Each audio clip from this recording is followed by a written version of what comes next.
possible that the past and future are colliding? Let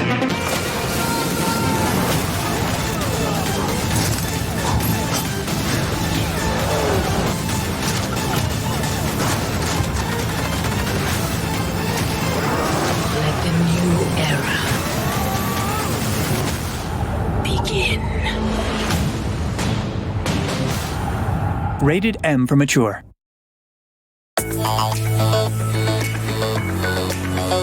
It's E3, our biggest show of the year. We've got over 20 games, world premiere trailers, Gears 5, and a major announcement about backward-compatible games. It's breathtaking. Inside Xbox starts right now.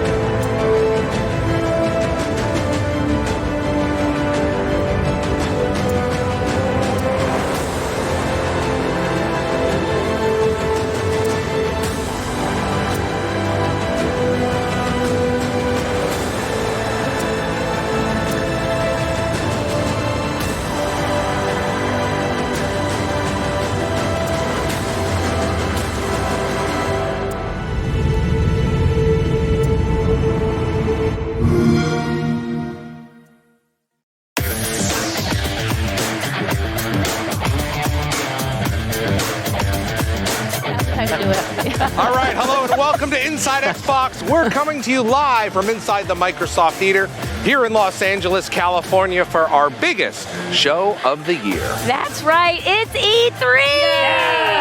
Yes. The entire video game industry has converged on downtown LA to reveal what's in store for the next year and beyond. Yeah, it's amazing. And yesterday on this stage, right back here, we had 60 games, a new console, Xbox Game Pass Ultimate, and so much more. On today's show, we've got world premiere trailers and the biggest games of E3. Gears 5, Watch Dogs Legion, Star Wars Jedi Fallen Order, and there's so much more. Plus, one of the most popular PC games of all time is being rebuilt for Xbox. We'll talk with the developers of Crossfire X. Looking forward to that. All right, then we're going to talk Psychonauts 2 with the newest member of Xbox Game Studios, Tim Schafer. Well, I loved him, don't we? Shapes. He was so funny on stage, yes, it was great. And later, we're going to dive into the future of backward compatibility and reveal our biggest batch of titles yet. You don't want to miss it. Yesterday's Xbox briefing was full of surprises and some incredible trailers. So what was everyone's favourite moment? Keanu. That was the internet's favorite moment. I think, You're right? breathtaking. Everybody's We're all breathtaking. breathtaking. Brilliant. Well, I'm going to have to say, I'm going to go with the breathtaking Scarlet announcement we had, That's which is pretty cool, our brand new console. I'll have details on that in the future. And the Elite controller, Series 2. Loves the hardware. So good. Besides Keanu and having the fans lose their mind. What else was beautiful, Tina? Well, Flight Sim. That's right. Bringing back that franchise was so great to see. You say nothing, you just fly through the sky. Beautiful, beautiful. So super excited we're bringing that back. So relaxing. Yeah. I think I'm just going to have to go on the opposite end of the spectrum and say Blair Witch. Because when it first started playing, I thought, it's Alan Wake, 'cause there was like a torch. Anytime I see a torch, I'm like, That's a flashlight. Right. For those of you here. It's a torch. Anyway, all right, let's not get into It's a light. Yeah, it's a light. And then I saw like the cabin and then the footage, and I was like, it's got to be Blair Witch. Yeah. And then the bit with it's the bit in the corner at the end of the film. Oh, mate. I love the fact that it's so long after the movie, so they've had like 20 years Long time to to make get it it right. good. 20 years of nightmares about that guy in the corner of the cabin for me. For me, I love two things. I mean, there's a few more than Forza. that. The two things I really love, Rod Ferguson and Pyro.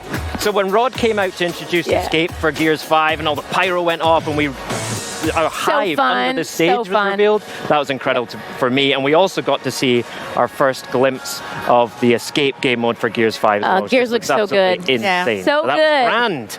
So let's get things started, shall we? Speaking of Gears, as I was, let's send over to Jeff, who's with the Coalition's Rod Ferguson. Rod. Thanks, everyone. We are here in the depths of the Hive. You got a little something there, Rob. Oh, geez. Okay, sorry. This is an environment that is part of the brand new game mode that you announced yesterday called Escape. Can you give us the rundown on what this mode's like? Sure. Yeah. Escape is really about you infiltrate the hive, and you plant a poison bomb, and then you try to escape with your life.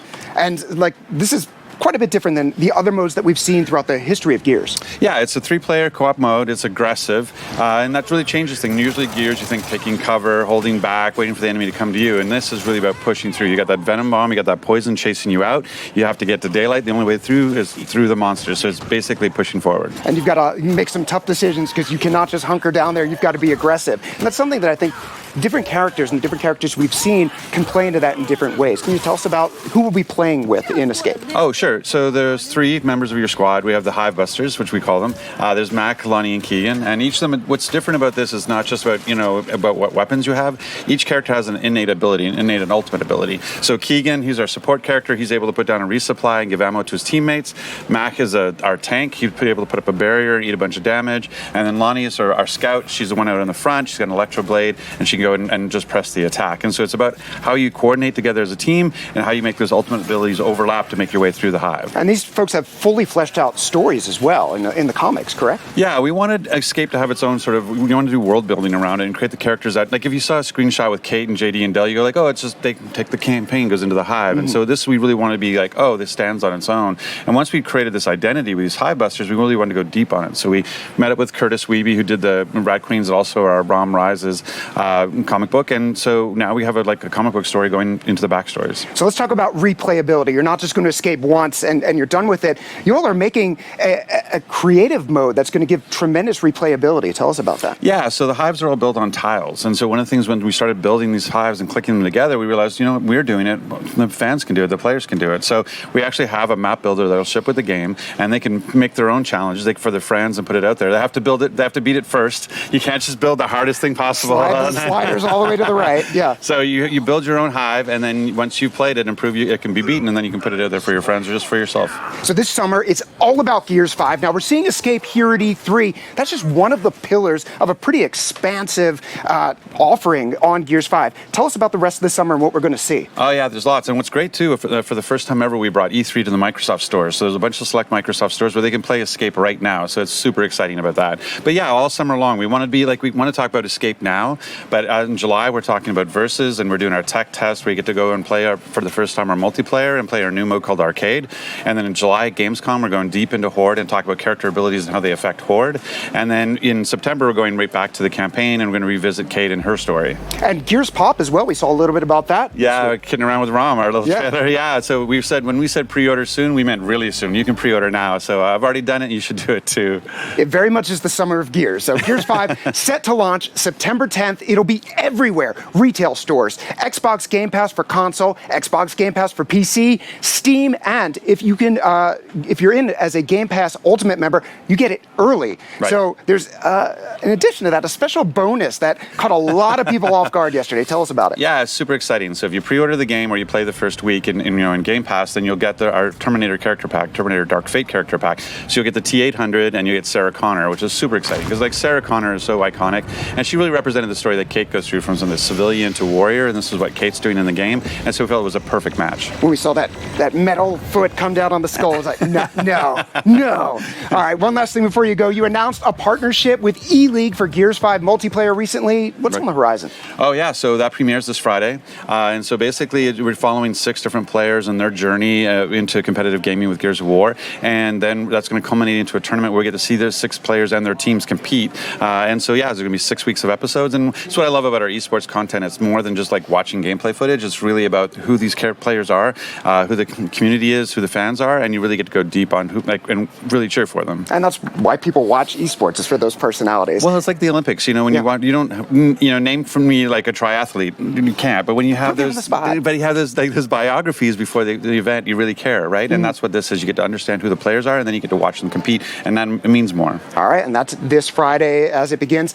In just a minute, Phil Spencer is coming by to talk about Project Scarlet, xCloud, Game Pass Ultimate, all of the big announcements. But first, check out this trailer for Gears 5 competitive multiplayer action. As we said, coming to E-League this Friday. Since day one of me playing, I was never seen as the best player in the game. I used to get bullied in school because I didn't know the language and I couldn't understand people. My father will give me 20 pesos. I knew that with that 20 pesos, I will not have a lunch, just use that money for playing video games. Like, that's how much I like it. I hope that when I'm done competing, I leave behind a legacy that I was a player that never gave up. I 100% feel pressure to stay on top. Being at the top, you kind of have this feeling that everyone wants to take you down. Before the pro circuit, I was basically a typical kid. Go to school, come home, play until my mom gets home, eat dinner, take a shower, and go to sleep. I don't want to work a normal job. I don't want to work for someone. That's my goal in life, to make it somewhere in this gaming industry and hoping that Gears of War 5 blows up and I blow up with it. A lot of people don't know what it takes to be a professional gamer. The objective is to pretty much build a brotherhood. I think it's a brotherhood, but it's a really fragile brotherhood. You're never really guaranteed a spot. I know I was getting dropped. People would talk behind other people's backs. I do not regret it. I just wish some things could have been different. But I know deep down they know that I'm right. You could wake up tomorrow and all of this is gone. I get to see Gears 5. Really excited for it. Let's go and play it, all right? Let's go. I got one. Oh my God. Shot. Did you see that? We've been stuck in the old for a little bit now, and I think everybody's excited for the next chapter. When you get bruised up, you get beat up, you get knocked down. When you go through roster changes, when you go through drama, when you go through failures, you got to stay focused and positive and keep going forward, because that's the only way to make it out.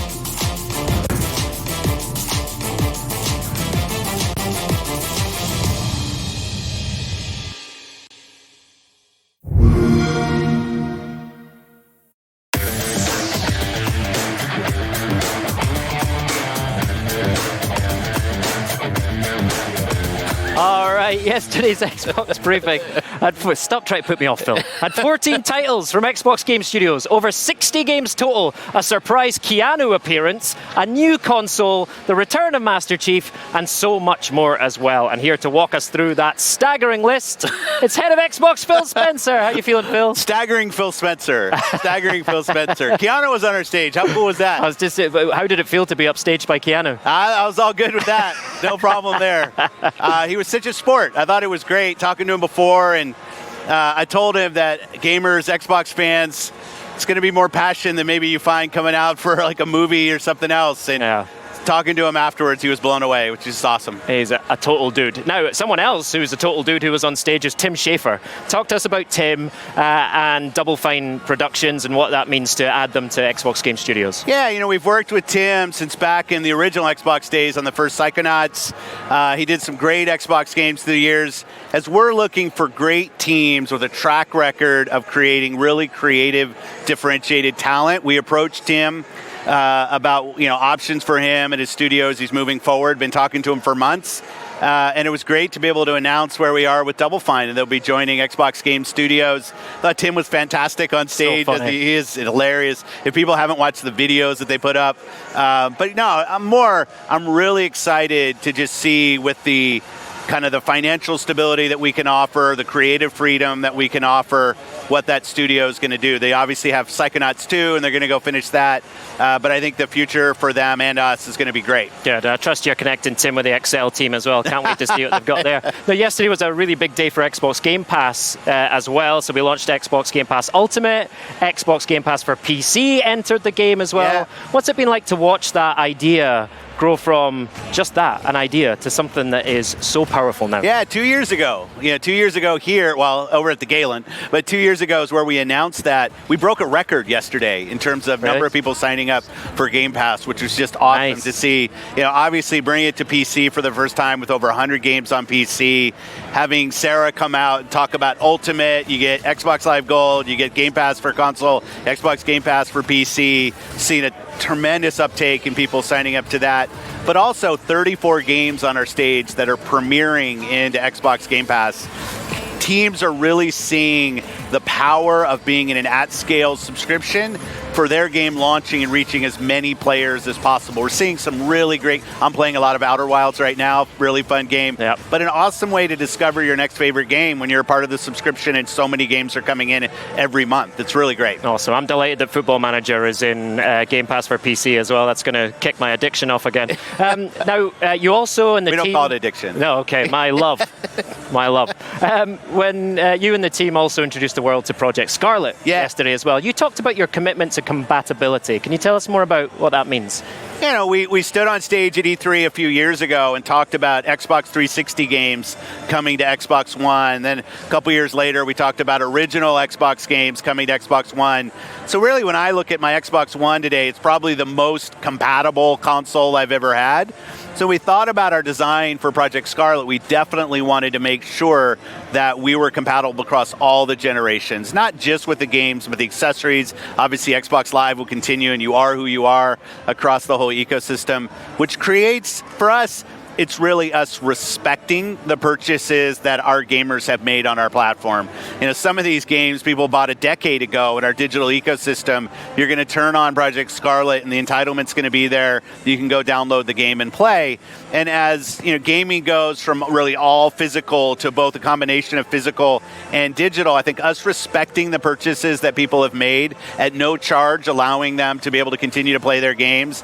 And in many cases, those games play the best and look the best on the new generation, which frankly isn't easy to do, is just something that I wanted to continue in Project Scarlet, and it's great to see us able to do that. Okay, you also talked about Project xCloud and console streaming. Can you tell us a bit more about the difference between those two things? Yeah, you know, when I think about where we're going, we're going to see games that were created for Xbox are being created for Xbox today, playable in many places.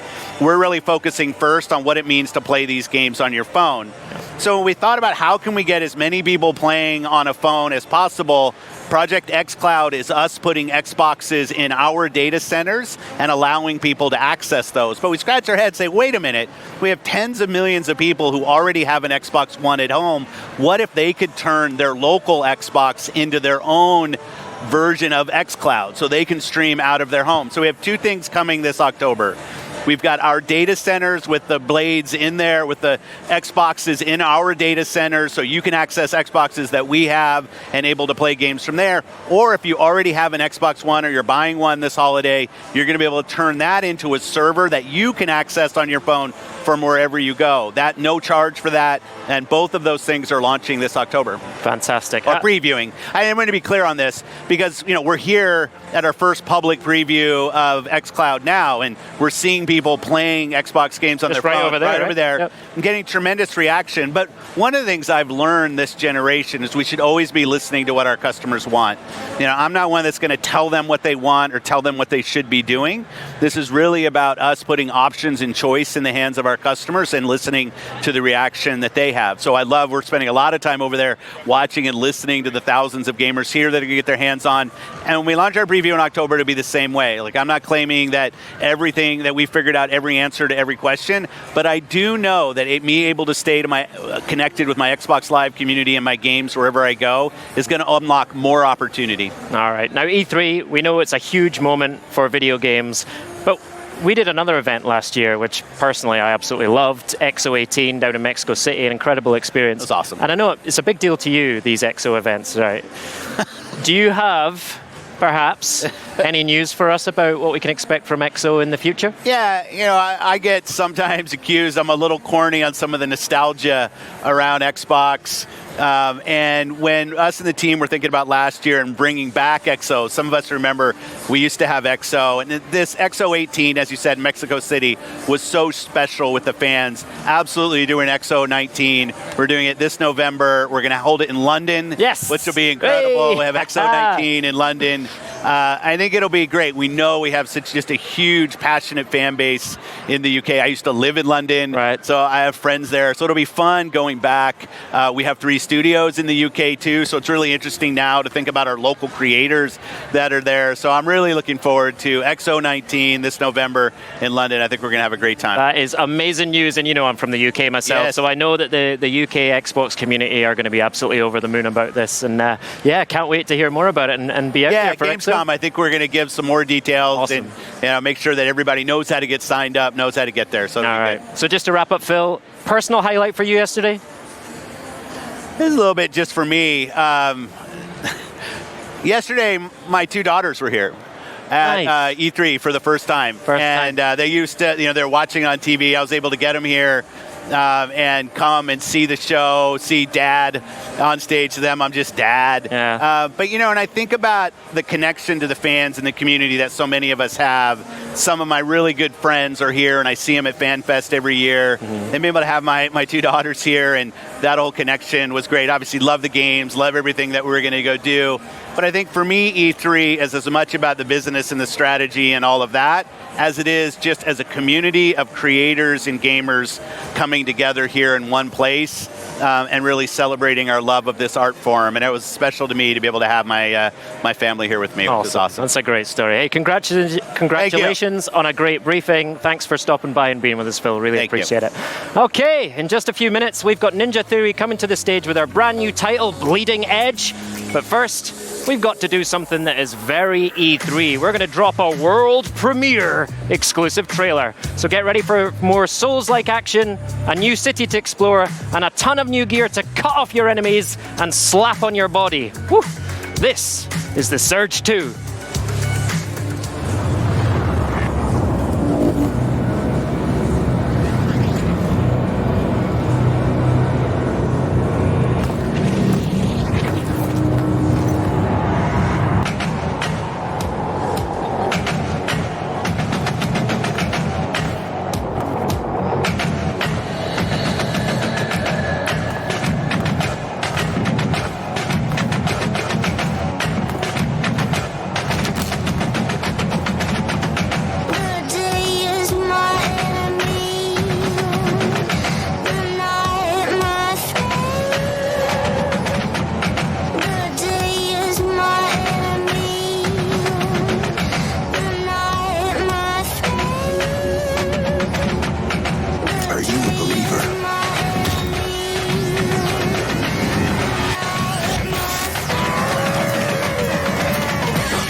It's not over.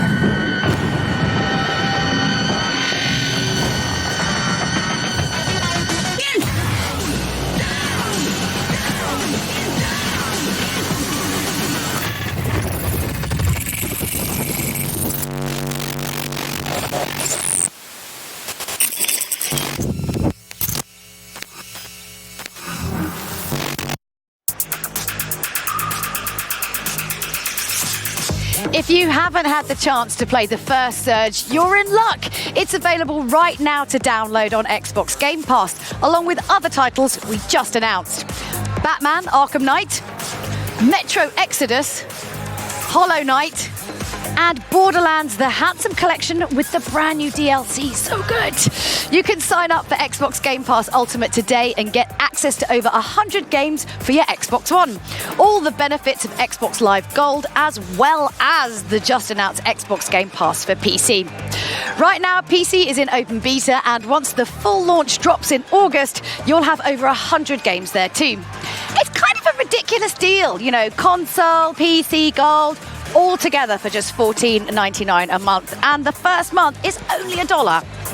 So for a closer look at Xbox Game Pass for PC in action, I think I'm going to send it over to Larry. Larry? Thank you, Julie. I'm here with Jason Beaumont, and we've got the new Xbox app running right here. I don't know what this is. Is this a laptop or a desktop? I know it's a laptop. It's some monster Alienware, but we've got it running right here. And Xbox Game Pass on PC was no simple task. Tell me about how this came together. Yeah, so we started by just talking to gamers. And one of the things that we heard from gamers is that they play on console and they play on PC. Yep. And they were looking for something like Xbox Game Pass to come to PC as well.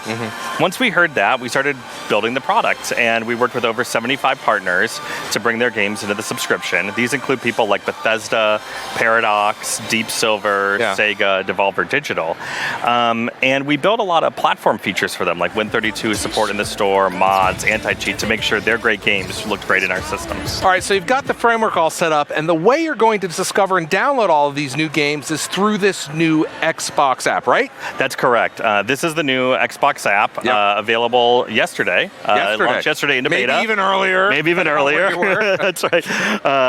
And it's available in for the May 2019 version of Now, Windows. this is the live version, so walk me through, so anything could happen, but walk me through some of the tabs and show everyone how the app works. Great. So we're on the Game Pass tab right now. Yeah, we're signed in with my account. That's right. And at the very top, you see kind of some of the games that we're highlighting, things like Imperator Rome, Metro, Hollow Knight, etc. And as you scroll down, you see different pivots on the Game Pass catalog. One of the things that's cool about Game Pass is it really helps you discover some genres and new types of games that you may have never tried. I mean, we heard Phil say it and Sarah say it. You can discover your next great game, right? That's right. That's Yesterday. absolutely right. And in fact, one thing I also like about it is if you have Game Pass and I have Game Pass, we have access to the same library of games from the subscription. So one game I love is Football Manager. Right. I get it every year. I love it. And I'm always trying to get my brother to play it with me. Okay. Now that he has Game Pass and I have Game Pass, he has no excuses. He can play it with me. Right. Of course. So that's the Game Pass tab. It's really great for discovering the next game for me to play. Yep. The next tab is social. Right. Now, social is great because I can see you've got my chats. These are, and then we flip over to the friends list. That's right. So these are my real friends. Those are your real friends. And I think you're on here somewhere. I am on here. Actually, I see you playing all the time. Yeah. And in fact, you could even see some things like whether they're playing on console or whether they're playing on PC. This tab also works hand in hand with the Xbox Game Bar. Okay. The Game Bar can just be a WinG. It is an overlay that can come over any Windows game. Yep. It has things like audio settings, performance, one-click broadcasting to Mixer, looking for groups so you can find some people to play with, etc. And it's really important to point out that I know some folks may have seen Game Bar before, but your team has done a lot of work over the past few months to completely revamp it. It's customizable. Check it out. That's right. Absolutely. The final tab in the app is the Store tab. Of course. Yeah, of course, right? Now, one thing you may notice here is that this has a lot more games than maybe you had seen before in the Microsoft Store on Windows. Sure. We wanted to make this tab really about the types of games that we think people who use our app would want to see. And so you see things like Forza games in here, a lot of the games that are in PC Game Pass are on here. If you're a member, you can get up to 20% off the games that are in the Game Pass catalog, the Xbox Game Pass catalog, and up to 10% off DLC. I want to talk real quick. We got a bunch to talk about here, but I want to why we've got the Windows Store. I now have this other game store, but they're really looking at the same catalog, it's just a different pivot, and you've customized this for gamers. That's exactly right. We wanted to create a view that was perfect for them. It's all about kind of tailoring the user experience for what those people want to see. Now, what's going on over here on the left side? So those are all the games that we have installed, and so we could take a look at some of them. Things like Imperator Rome, The Surge. And like I mentioned, there's your football manager. There's my football manager. Yeah. And so you could play, or you could choose to buy. You can actually expand them out a little bit, so you can, just in case you don't know what the icons are. That's exactly right. You can expand at the bottom down here. There you go. Take a look at it as well. See them all. Now, where and when can people get their hands on this new app? So if you go to XboxGamePass.com, it'll have information about how to download the app. It'll even have a handy installer if you're on an older version of Windows and you need to upgrade. That'll kind of shepherd you through the process and get you started with Game Pass, either via PC Game Pass or Ultimate. We'd love to have you, and it's awesome stuff. Jason, thank you for this walkthrough. Thank you so much, Larry. Xbox Game Pass is supported by some great developers, and we spoke to a few about what it means to them. The job of Devolver really is to get those games that we work on out to the widest possible audience. We're a small company, so we're always looking for help. When Microsoft first approached us to see whether we would want to be part of the program, we jumped at the chance. The greatest benefit to the gamers with the Xbox Game Pass for PC is the ability to discover and try games. If you want to play an FPS, they've got FPS games. You want to play Valkyria Chronicles, that's going to be in there. Fallout, Elder Scrolls, Prey. It's a great way to bring our games to an audience that maybe hasn't had a chance to experience them. We can't just be on one platform and expect everybody to go there, right? That's dumb. So I think this is part of that evolution. I see it as the beginning of the democratization of gaming. I'm really excited to see Wolfenstein 2: The New Colossus coming to Game Pass for PC. It provides an awesome experience combining story and character and over-the-top action, award-winning title that maybe not everybody's had a chance to play. Game Pass for PC is an awesome way to check it out. One of the games that's coming to Game Pass first will be The Messenger. It is awesome. If you've ever come across a game called Shinobi or you've heard of Shinobi, then you're in the right place. If you've got any interest in side-scrolling action, platform, beat-em-up games, this is for you. For those of you who don't know what Football Manager is, it's a football management game that puts you in control of every decision that a football manager would make in real life. It's one of the most played single-player games on the planet. We're bringing Imperator Rome to Xbox Game Pass for PC. It's a classical Paradox grand strategy game played on a huge map covering the Roman time period, where you can play any country from Rome down to the smallest little tribe in northern Germany. Your goal is to create an empire. I was told many years ago that the PC was a platform that was dying as a gaming choice. And I'm here to say that it's thriving and growing. And long may that continue.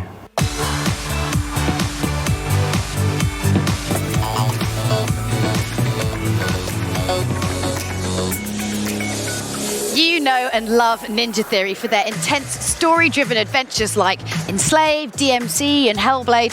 So their new game is something quite different. And here to tell us more is creative director Rani Tucker. How you doing? Welcome to the show. Thanks. This is a lot less intense than being out there. Yeah, that was pretty crazy. I don't think even I would want to do that. So obviously Ninja Theory is known for kind of its single-player stories and stuff like that. So how did Bleeding Edge kind of come about? Because it feels like a bit of a left turn.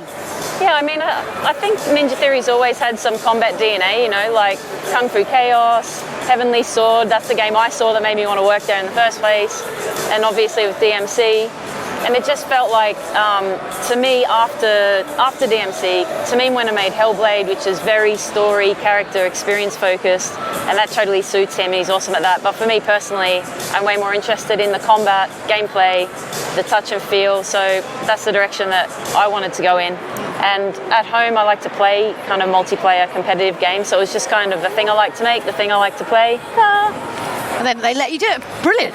Fantastic. I mean, so we talk a little bit about the setup. Is it kind of like a class-based structure? Like what's kind of going on? Let's kind of pick this apart a bit. Yeah, it is kind of class-based. So there's like heavies, assassins, and support characters.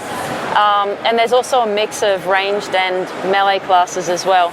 But some of them are kind of a little bit crossover. So El Bastardo, for example, is a heavy, but he can also do quite a lot of damage.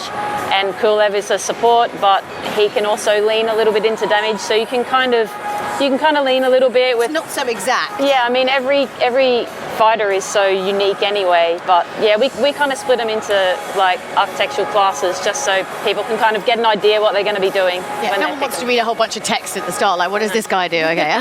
So how does the kind of mod system work? So how am I going to make my particular character, like Buttercup or something, different to everyone else's?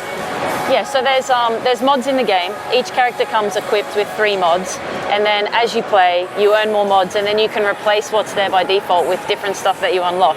So the idea is that you don't get more powerful, you just get more options, like the more experience you get with the game. So for example, a character like Demon, his default kit comes with a little bit of extra health, I think extra damage on his katana and extra range on his shuriken, and that's kind of like a good all-round set. But say you wanted to go more into stealth and be all about stealth ninja, then you could take... Who doesn't love being a stealth Exactly, ninja? right. So you could take like stealth never runs out, you could take extra speed while in stealth and say extra damage coming out of stealth, and you could kind of gear him more towards that. So there's plenty there to choose from. You can kind of mix and match them, and you can think about how that synergizes with what the rest of your team is doing. So that's my next question I was going to ask, was kind of like about the kind of synergies and sort of combos and stuff. Like, is there anything that we should be sort of particularly looking out for? Like, what works really well together? Come on, I mean, we want to get ahead of the game here, you know what I mean? I mean, there's definitely some moves that combo quite well together, you know, like the Buttercup pulling a guy in and then Maeve drops her cage on top and you've sort of locked a guy down, or you get Nidhogger and slide into the middle of a big team fight and drop a big Ride the Lightning super, and it stuns everybody and it kind of leaves your team free to just jump in and destroy everyone. I mean, it's mad just it's complete. There you go. Yeah, Just that's a complete good one. that. Yeah, Gizmo riding in on the rocket, exploding it. I think there was like every move in that one little shot there. That's amazing. I mean, what can we expect from the upcoming technical test? What's going to be going on with that? Well, we're going to start letting people in on the 27th of June. And then we're going to start with weekly tests and we're going to be just honing the game, seeing what people think, getting their feedback. And we're going to be adding more content, checking all the technical stuff, make sure it's robust, their matchmaking's working right, and we'll expand it over time. It all sounds really good. It looks bonkers in the best possible way. Well, thank you. So thanks, Ronnie, so much for coming on and talking to us. And I personally can't wait to get my hands on it. So in just a minute, Star Wars Jedi Fallen Order will be on our stage. But first, the creator of the brutally difficult keyboard-smashing original XCOM is back with an all-new tactical strategy game, Phoenix Point. It launches on September the 3rd and will be coming to Xbox Game Pass for console and PC. Here's a world premiere trailer.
character development, what they can do, right? You have some creativity. Yeah, it's more of a collaboration. We tell them, this is what we need to make a great game, and they work with us to find things in Star Wars that play within the rules that we're setting for gameplay. Yeah. Totally different than movies, but it's a lot of fun. Anyway, Stig, thank you for coming by. Star Wars Jedi Fallen Order is set to launch on November 15th. You better get back to the studio. You got some dev work to do. Yeah, we do. All right, let's send it over to Graham, who is definitely in his element. That's right, thanks Larry. Now as a controller connoisseur, I was very excited about the Elite Series 2 announcement yesterday. It is great, and I've got one right here. The new grips, the redesigned sticks, and come on, you can charge it inside the case as well. It's incredible. Now this hardware was a real passion project for the design team, so we went behind the scenes for a closer look. My name is Elliot Su. I'm industrial designer at Microsoft Device Design Team, and I was the lead designer on the Xbox Wireless Controller Elite Series 2. This is the world's most advanced controller to date. This product has been a passion project for all of us here at Xbox, 4 years in the making.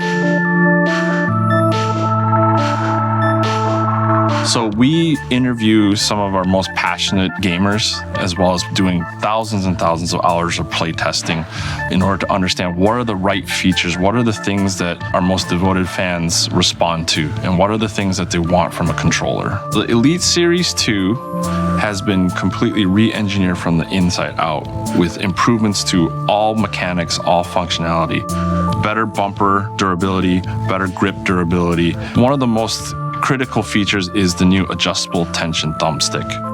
What you can do here now is actually adjust your thumbstick back to the original 360 tension all the way up to the Xbox One current tension. Another feature is that we have a wraparound grip.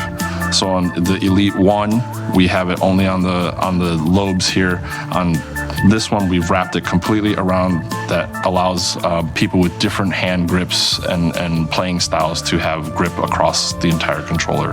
On the original Elite, we had 2 hair trigger switch positions. We've now added a third one, which allows for a much shorter throw on the trigger and faster response. We've added a digital profile switch here. On Elite 1, there were 2 positions that allowed you to customize your profile. We've now allowed for 3 customization profiles. Those that are familiar with the Xbox One wireless controllers know that there's a battery door here. On our Elite Series 2, we've actually internalized the battery. Each charge can last up to 40 hours of continuous gameplay. Games can be very emotional. As gamers play, things fall out of their hands, things get thrown out of their hands. So we've taken our controller into our testing lab with fixtures and machinery that allow us to, in a short amount of time, run through an entire lifetime of usage on our controller. They will do things like, they'll show you the mechanism that does the revolutions of the thumbstick and the button presses. And it just shows that, hey, we're testing for millions and millions of button presses. This, constantly being pressed over a lifetime. Everything that goes into what will make this controller last. The Elite Series 2 comes with the controller as well as a carry case. In the carry case itself comes a charging dock and an area for all your components and kit. One of the innovations we did was that this charging puck can exist outside on the table, or you can charge the controller inside the case through the port on the back of the case. This product has been a passion project for myself and for everyone at Xbox. We are excited to release this to all our fans in holiday 2019. We hope you all enjoy it.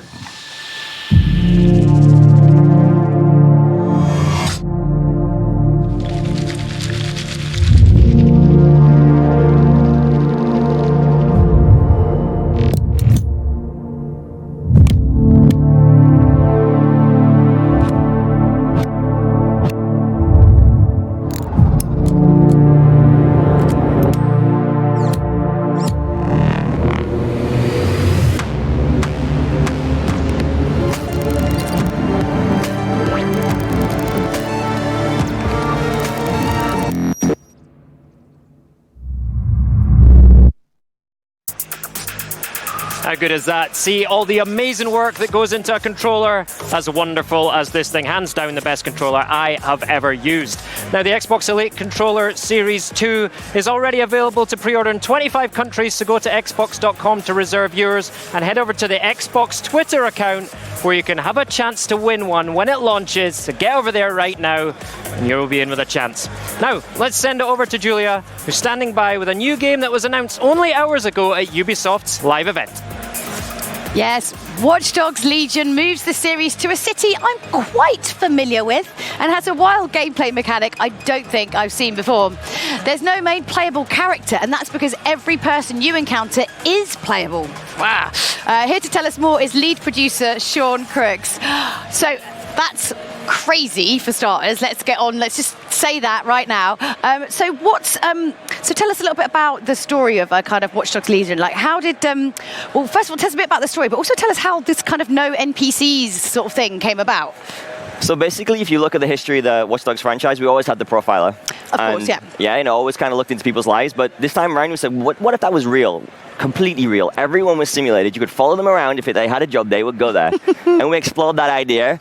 It went to a crazy place, and it became something very ambitious, which is the fact that anyone in our London, you can play as all of them. Recruit them, train them, and then play them as a playable character. Follow them around. Follow them around. You want to, if they go to work at a coffee place, I mean, it's probably like a less exciting thing that you could do in the game, but whatever. So, London, I'm excited that you're going there. Please, first of all, tell me that not everyone's Cockney. Everyone is definitely not Cockney, don't worry. Good. We have a lot of diversity. Okay, good. I was pleased. There's a lot of the time they do that, and everyone just sounds like they're from the East End or whatever.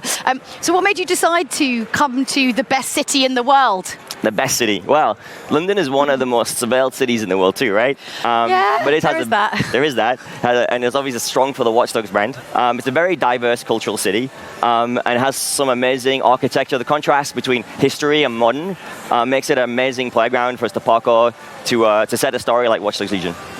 And obviously one of the core kind of things is this kind of hacking mechanic. Like, what's kind of new, what's fresh that's coming to the franchise in that department? So in Watch Dogs Legion, we have a fully simulated drone ecosystem. You can fly on cargo drones throughout the city, get your parcels delivered by them. But there's also a bunch of combat drones, like the CT drones and riots that can help take you out. But you can also hack them and use them as tools to fight back also. And also we have multiple classes in Watch Dogs Legion, and one of the classes is the hacker. And the hacker can have this cool little toy called the Spider-Bot that can run around, sneak around, can deploy as a turret, has some less lethal rounds to take people out. You can also jump and electroshock people in the face. It's pretty cool. I mean, I would do that. And there's a lot of people in London that would like to do that. I'm sure. Of course. So what was it kind of like? Because obviously you've just announced this. What does it kind of feel like now? Because it's one of the really difficult things with, making a video game is you can't tell anyone anything for ages. It would drive me mad. So, bit of a relief? A huge relief. I mean, the team is super excited. We're doing stuff that I don't think the industry has ever seen before. And the team are just thrilled. The guys, I'm very proud of all of them. Those guys are geniuses. What's the thing you're most proud of that you can tell us about right now, you reckon? That idea, we did it. We made it work. And you can play from a kid from central London, or you can play as a grandma. You can do everything in between. And realizing that, it's a big deal.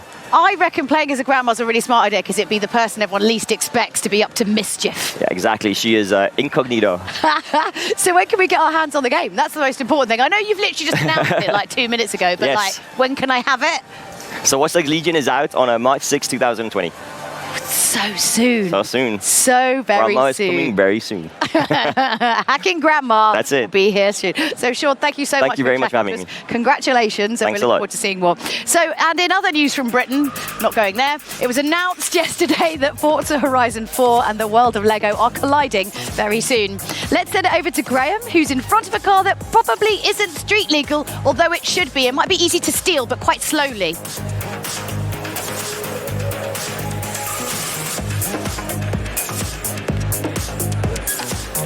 Yeah, thank you, Julia. Everything is awesome. This Lego McLaren Senna is awesome. Lego Speed Champions of Forza Horizon 4 are awesome. And I'm here with the awesome Mike Brown from Playground Games. Hey Mike, how are you doing? He's here to walk us through this new expansion which is set to launch this Thursday. Yes, we don't have to wait this long, Thursday. do we? Yeah, that's right. That's awesome. So what can fans expect from this beautiful marriage of Forza Horizon 4 and the Lego brick? So it really is this epic coming together of these two brands that people really love. And I guess the story of it is that the Horizon Festival, with their seemingly infinite wealth, have struck this partnership with LEGO, and they decided to build a festival that celebrates all things LEGO, all things Horizon. So it's an entirely new map that players can travel to, and in there there's loads of amazing things built of LEGO. So there's an entire city built of LEGO, there's a racetrack built of LEGO, Love it. there's a crashed UFO site, a dinosaur graveyard, Pirates Cove, tons of other stuff that I'm forgetting, and all of that is wrapped up in like a brand new campaign as well, which gives players the maximum freedom ever to play the game the way they want to play.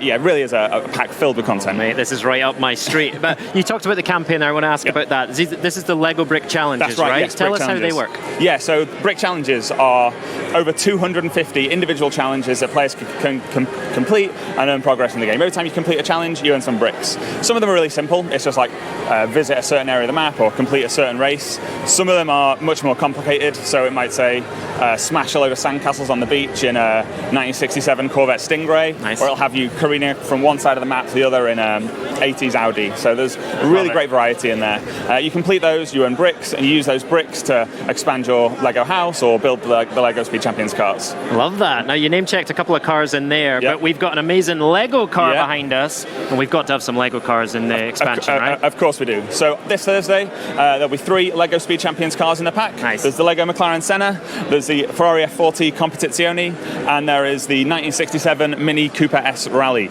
All of them like painstakingly recreated in incredible detail. As you zoom in, you can see the word Lego written on every brick. Right. When the light plays across them, the semi-translucent bricks, you can see the light coming through them. Even the subtle warping of the bricks can be made out, that little bit of warping from the manufacture process, that in just the right light you can make it out. So it's really incredible detail. That's the thing I noticed when I played, just those tiny little details that you know and love from Lego, and you've brought them to life really amazingly. And I guess the reason for that is you worked super closely with Lego to bring this to life. Tell me about that process. It's been an incredible partnership, really, really has. From the very first moment we started to speak to Lego, it was just really obvious that we shared so many philosophies. Right. Loads of the philosophies they incorporate to make great Lego are the same philosophies that we incorporate to make great Forza games. And those same commitments to quality, the passion for the games and the products that they make. And that's just really shone through. They've been great to work with. On the team, quite a lot of us are big Lego fans, myself included. And I think that passion just really shines through there. Probably my favourite example of that is the map. In the map, ordinarily on our maps, we just take a top-down render of the game world, colour in any bits that need colouring in, and that becomes our map. I'm probably being a bit mean to the people whose job that is. But this time, Rich Evans, one of our graphic designers, he has built the entire map out of Lego bricks. So the entire map is built from Lego, over 180,000. Has he really built it out of Lego? He built it in the Lego Digital Designer, which is so digitally that built would be an achievement. But it involves like going into like a box, on the computer, taking the brick, placing it. There's no like copy paste functionality. You still have to place every brick. And it's 180,000 pieces times 4 because there's seasonal variants of it, of course. And to put that in perspective, a huge Lego set like the Death Star is about 4,000 pieces. So massive Lego Death Star, 4,000, our map, 180,000. It's pretty crazy. That was his job for weeks and weeks and weeks and weeks. And I've seen the map myself, and I remember saying that it looks like the Lego world I wanted to build myself when I was like a young man, but just never had enough bricks. You never had 180,000 bricks, that was probably the problem. Now you've worked on a sort of behind the scenes of your process with Lego as well. Tell us about that. Yeah, so a few weeks ago, a camera crew and we flew out to Billund in Denmark to go to the home of Lego. We got a great behind the scenes tour of all the facilities they have there. I met all the Lego's best minds and really dug into their experiences and their philosophies and how they go about making great Lego products. It's a really, really cool set of videos. The first one, I believe, is coming out a little bit later on today during the Forza monthly stream. Tune into mixer.com/Forza later on to check that out. And then we have nicely done. And then we have one a day running up to the launch of the game on this Thursday on June 13th. We'll be able to play it then. That's the day I get home from E3 as well, so I'm excited. Now, it's also important to note that you will be able to take the regular Forza cars that you know and love into the Lego map and race them around as well. And there's some really cool parts of the map that are really suited to some of of those cars is right. Can you tell us some of your favorites, like the racetrack or the stump stadium? The racetrack's amazing. I think the racetrack is something that people have been crying out for so long, and it's actually something that no Horizon game has ever had before. All of our races have taken place on effectively real roads. Right. So this was the first time we've done an actual racetrack with multiple circuit layouts and stuff, which I think our fans are going to absolutely love. Yeah. My other favourite area is the desert, just because we never had anything like that in the UK map, because the UK doesn't have any deserts. Right. but now that we've embraced the fantasy of this a little bit, there's a desert, so you can get those buggies and stuff and go flying around the desert, which is just something you couldn't do in Horizon 4. Oh, awesome, right. I say this every year when we've got a beautiful car here. I think we should go for a joyride in it. Let's do it. I guess we can in this one, right? Do you want to drive? Yes, I would love to drive. We'll come right back to that. Thank you, Mike. I really appreciate it, mate. Right, the LEGO expansion to Forza Horizon 4 is available this Thursday. How good is that? And after the show, head over to mixer.com/Forza, just like Mike said, for a special episode of the Forza monthly series starting at 5 p.m. Pacific time. Hey, that's right after our show. Well, it's like we plan these things, isn't it? Now, one thing we have always had fun doing on Inside Xbox is announcing when classic games become backward compatible. And today marks an incredible but bittersweet set of announcements with the final wave of games coming to Xbox One. Why? Let's take a look. You think of gaming as both technology and art. Technology is all about being modern and new, and art can be timeless.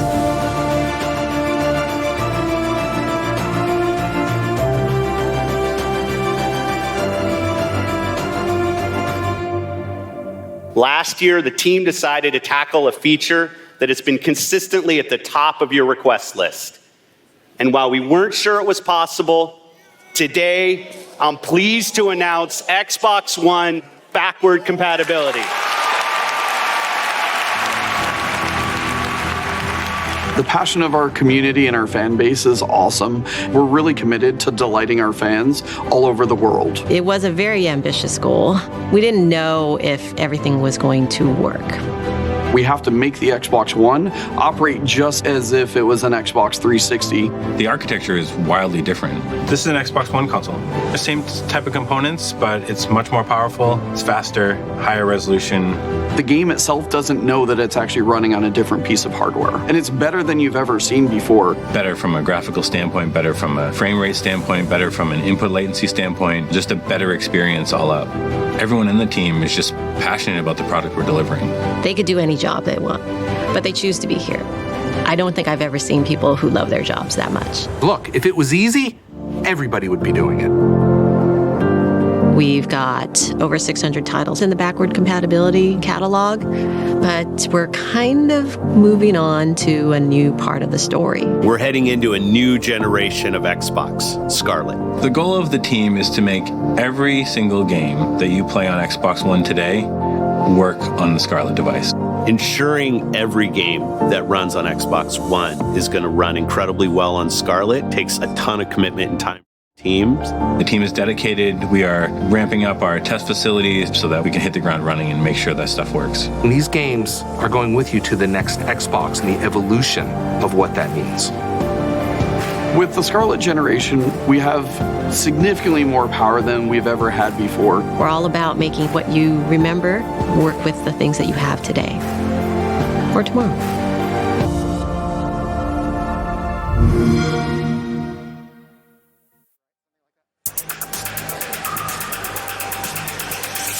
It's clear that the future of backward compatibility on Scarlet is very bright, but it just hit me. This is the last backward compatible announcement I'll get to make for Xbox One. I feel like I should, pour one out, or how about we'll press F to pay respects on each one. You can do that from home. All right, here goes. I've got the last 8 original Xbox titles to announce, and they will start rolling out later this week.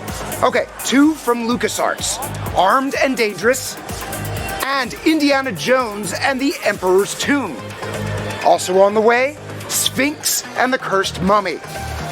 All right, you fans of Sam Fisher, we heard you loud and clear. You want the classics. So I'm super happy to announce all of the Xbox Splinter Cell games are backward compatible.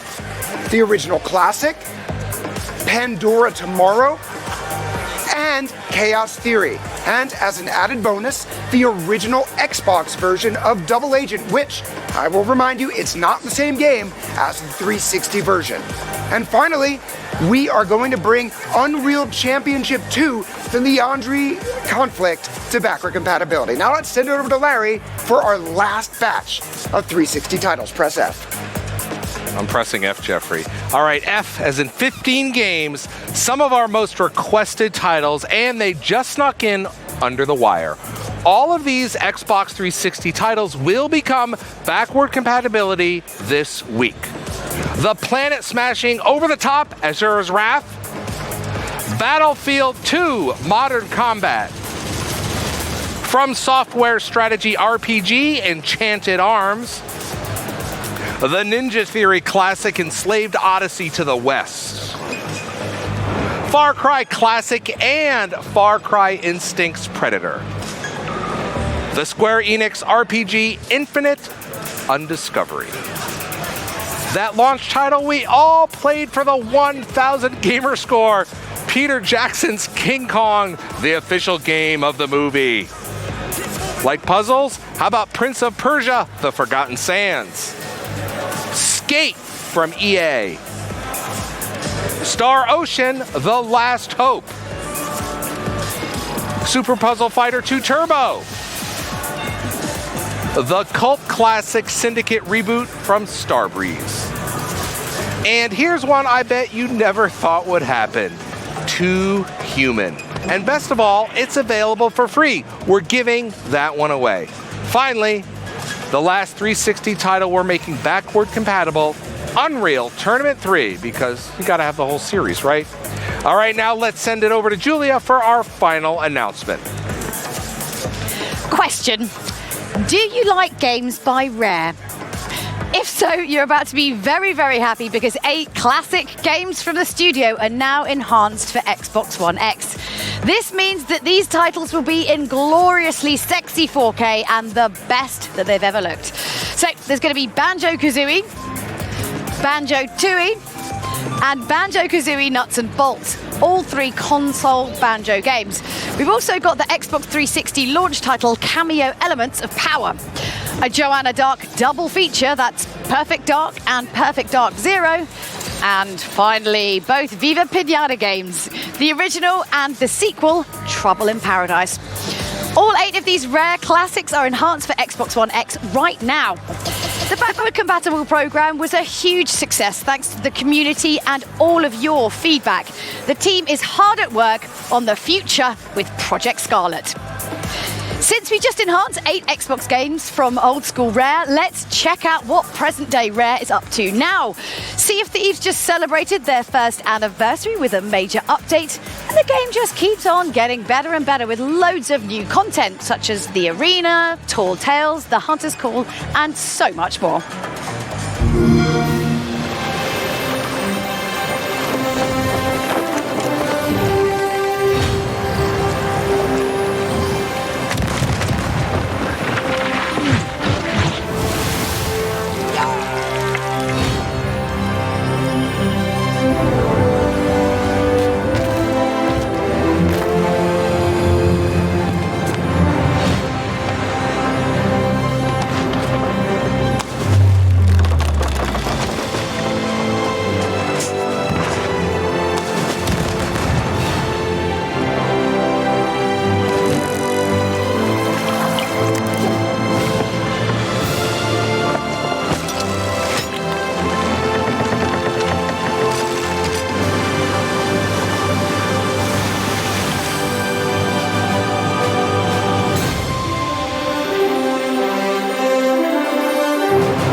Love Sea of Thieves. And joining me now is Sea of Thieves executive producer, Joni. Joe, welcome back to the show.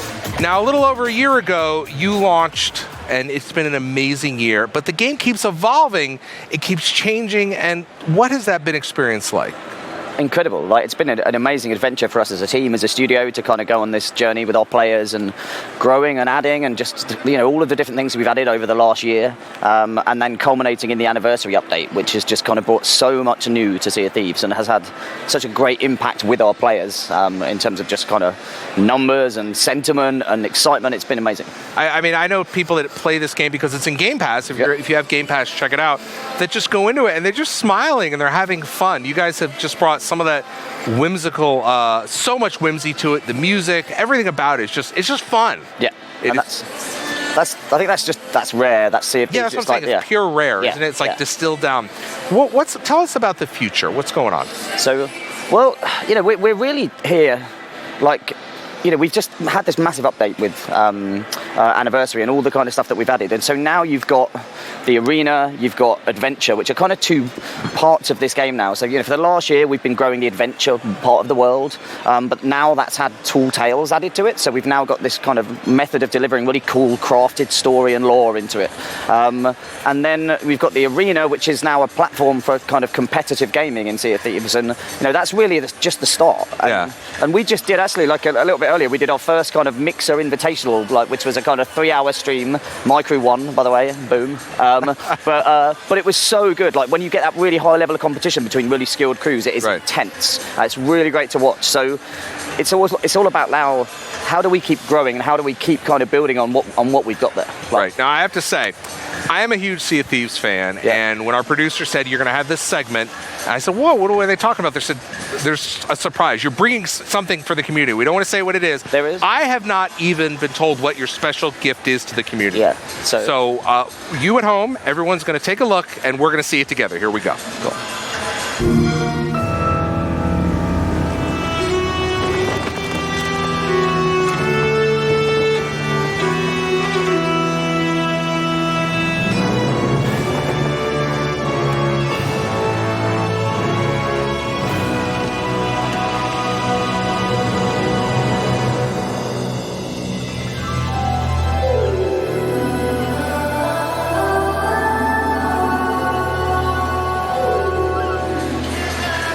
There's Halo in my Sea of Thieves. What did I just see? I know, right?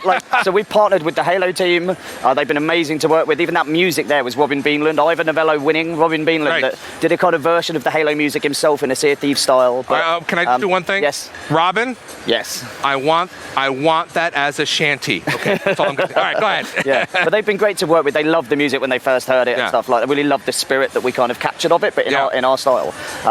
So that's going to be for anybody that now plays Sea of Thieves during the week of E3. Right. You will get that for free. You just have to turn up, log in, play the game. Set sail for a little while, and you're going to get this. What did we see there? We saw the Spartan livery. Yeah, so you've got the figurehead, you've got the sails, you've got the kind of flag and everything. So it's the whole kind of ship kind of cosmetic. So you'll get that whole set. And it's so special. It's celebrating an amazing kind of part of Xbox history and future, right, with Halo and what we saw yesterday.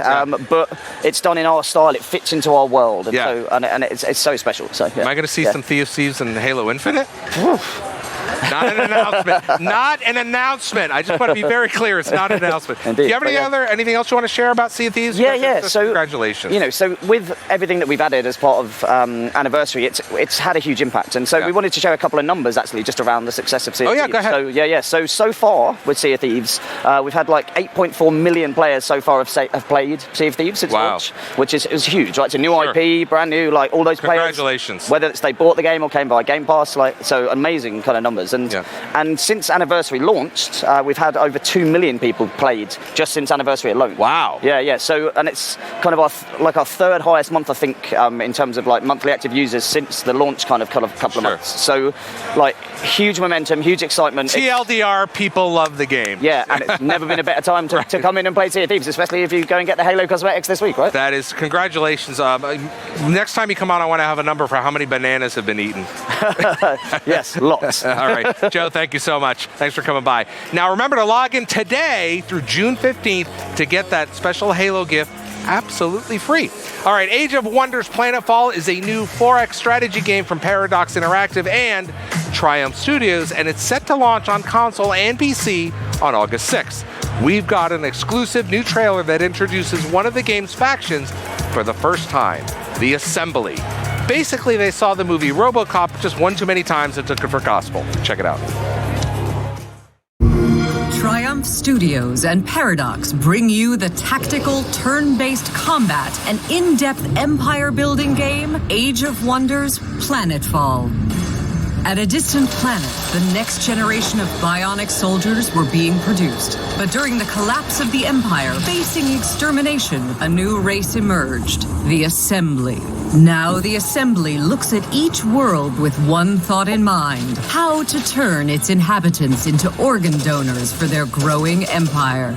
As units die, they can be brought back by the reverse engineers, while the Scavenger infantry unit is armed with cybernetic claws that can rip out chunks of the enemies and reabsorb them into their own bodies. If you face the cyborg army of the Assembly, be prepared to blow it to bits or become a part of it. Literally.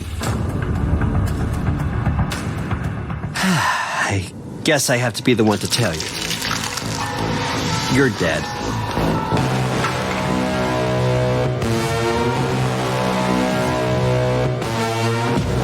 You're obviously new to this whole existence, but truth is, most of you types won't even make it a whole year. We have one rule: you don't break the masquerade.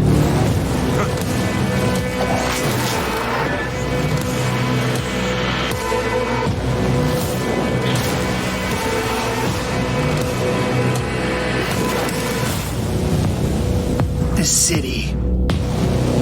We're all fighting over scraps here.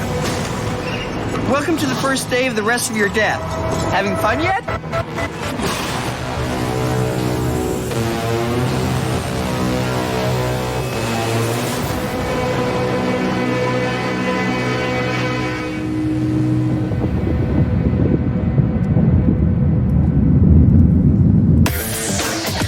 After well over a decade, fans of the cult classic RPG Vampire the Masquerade Bloodlines finally got what they wanted: a resurrection. A proper sequel is coming soon, and here to tell us more about it are Cara and Brian. So obviously the first game was released in 2004, so kind of for the uninitiated, do you want to tell us a little bit more about it? Well, when you're a vampire in Vampire the Masquerade, you have to keep the masquerade, which means that essentially when you're thirsty for blood, you have to kind of not let anyone see. Yeah, I'm just being cash. If humanity finds out, then they might come and hunt you down. So the basis of that is basically you've got to be quite secret, walk the line a little bit. Sneaky vampirism. Yes. Okay, all right. So what kind of gameplay are we going to be seeing today? What have you got to show us? Yeah, in the trailer we just showed, we're showing some footage from the first third of the game, and you're still kind of a Thin Blood, so you're still working your way up into the world, and Thin Blood is kind of a less powerful version of the normal vampires. And okay. Yeah. Okay, so like you're probably just going to phlebotomy clinics and siphoning off some blood there, taking a few. No, I'm just kidding. It's the easy road. So how does your character evolve? So you talked about these different kind of stages just a little bit, but how does that work throughout the course of the game? Eventually, you kind of develop a lot of like skills and powers that are to do with how you choose to play the game. Okay. For example, you might choose to in disciplines you might choose to basically get like more and more in like say coercive behavior, like coercive, like persuasive right. Negotiation tactics. Right. Like you might give me your blood, please. Seduce someone. Yeah. Yeah, and also stuff like traditional skills, disciplines, which is like vampire magic, kind of. But it's an RPG, so expect a huge progression system and choices that actually go off those skills. Sounds interesting. So you moved to Seattle for this. Like, how did that kind of come about, and how's that going to kind of influence the game? You were like, yeah, there's a load of bloodsuckers in Seattle. Yeah, what are you saying? It's dark and rainy. It's depressing. Yes. Yeah, for 6 months it's totally dark. So anyhow, we're based in Seattle, so it's a lot easier to kind of go that's out. quite useful. That makes a lot of sense. Yeah, it's useful to go out and location scout and do research and dig into the history and really present stuff that we as locals will like understand or know about, and then we can put it in the game. It has a kind of like dark underbelly as well, because there's like a kind of historic underground part of the city that you can like inhabit when you're a vampire. So does that exist in Seattle? Did I miss that last time I was there? Yeah, it does. Okay, good to know. So how did you kind of write like what it's like to be a vampire? How do you even go about doing that?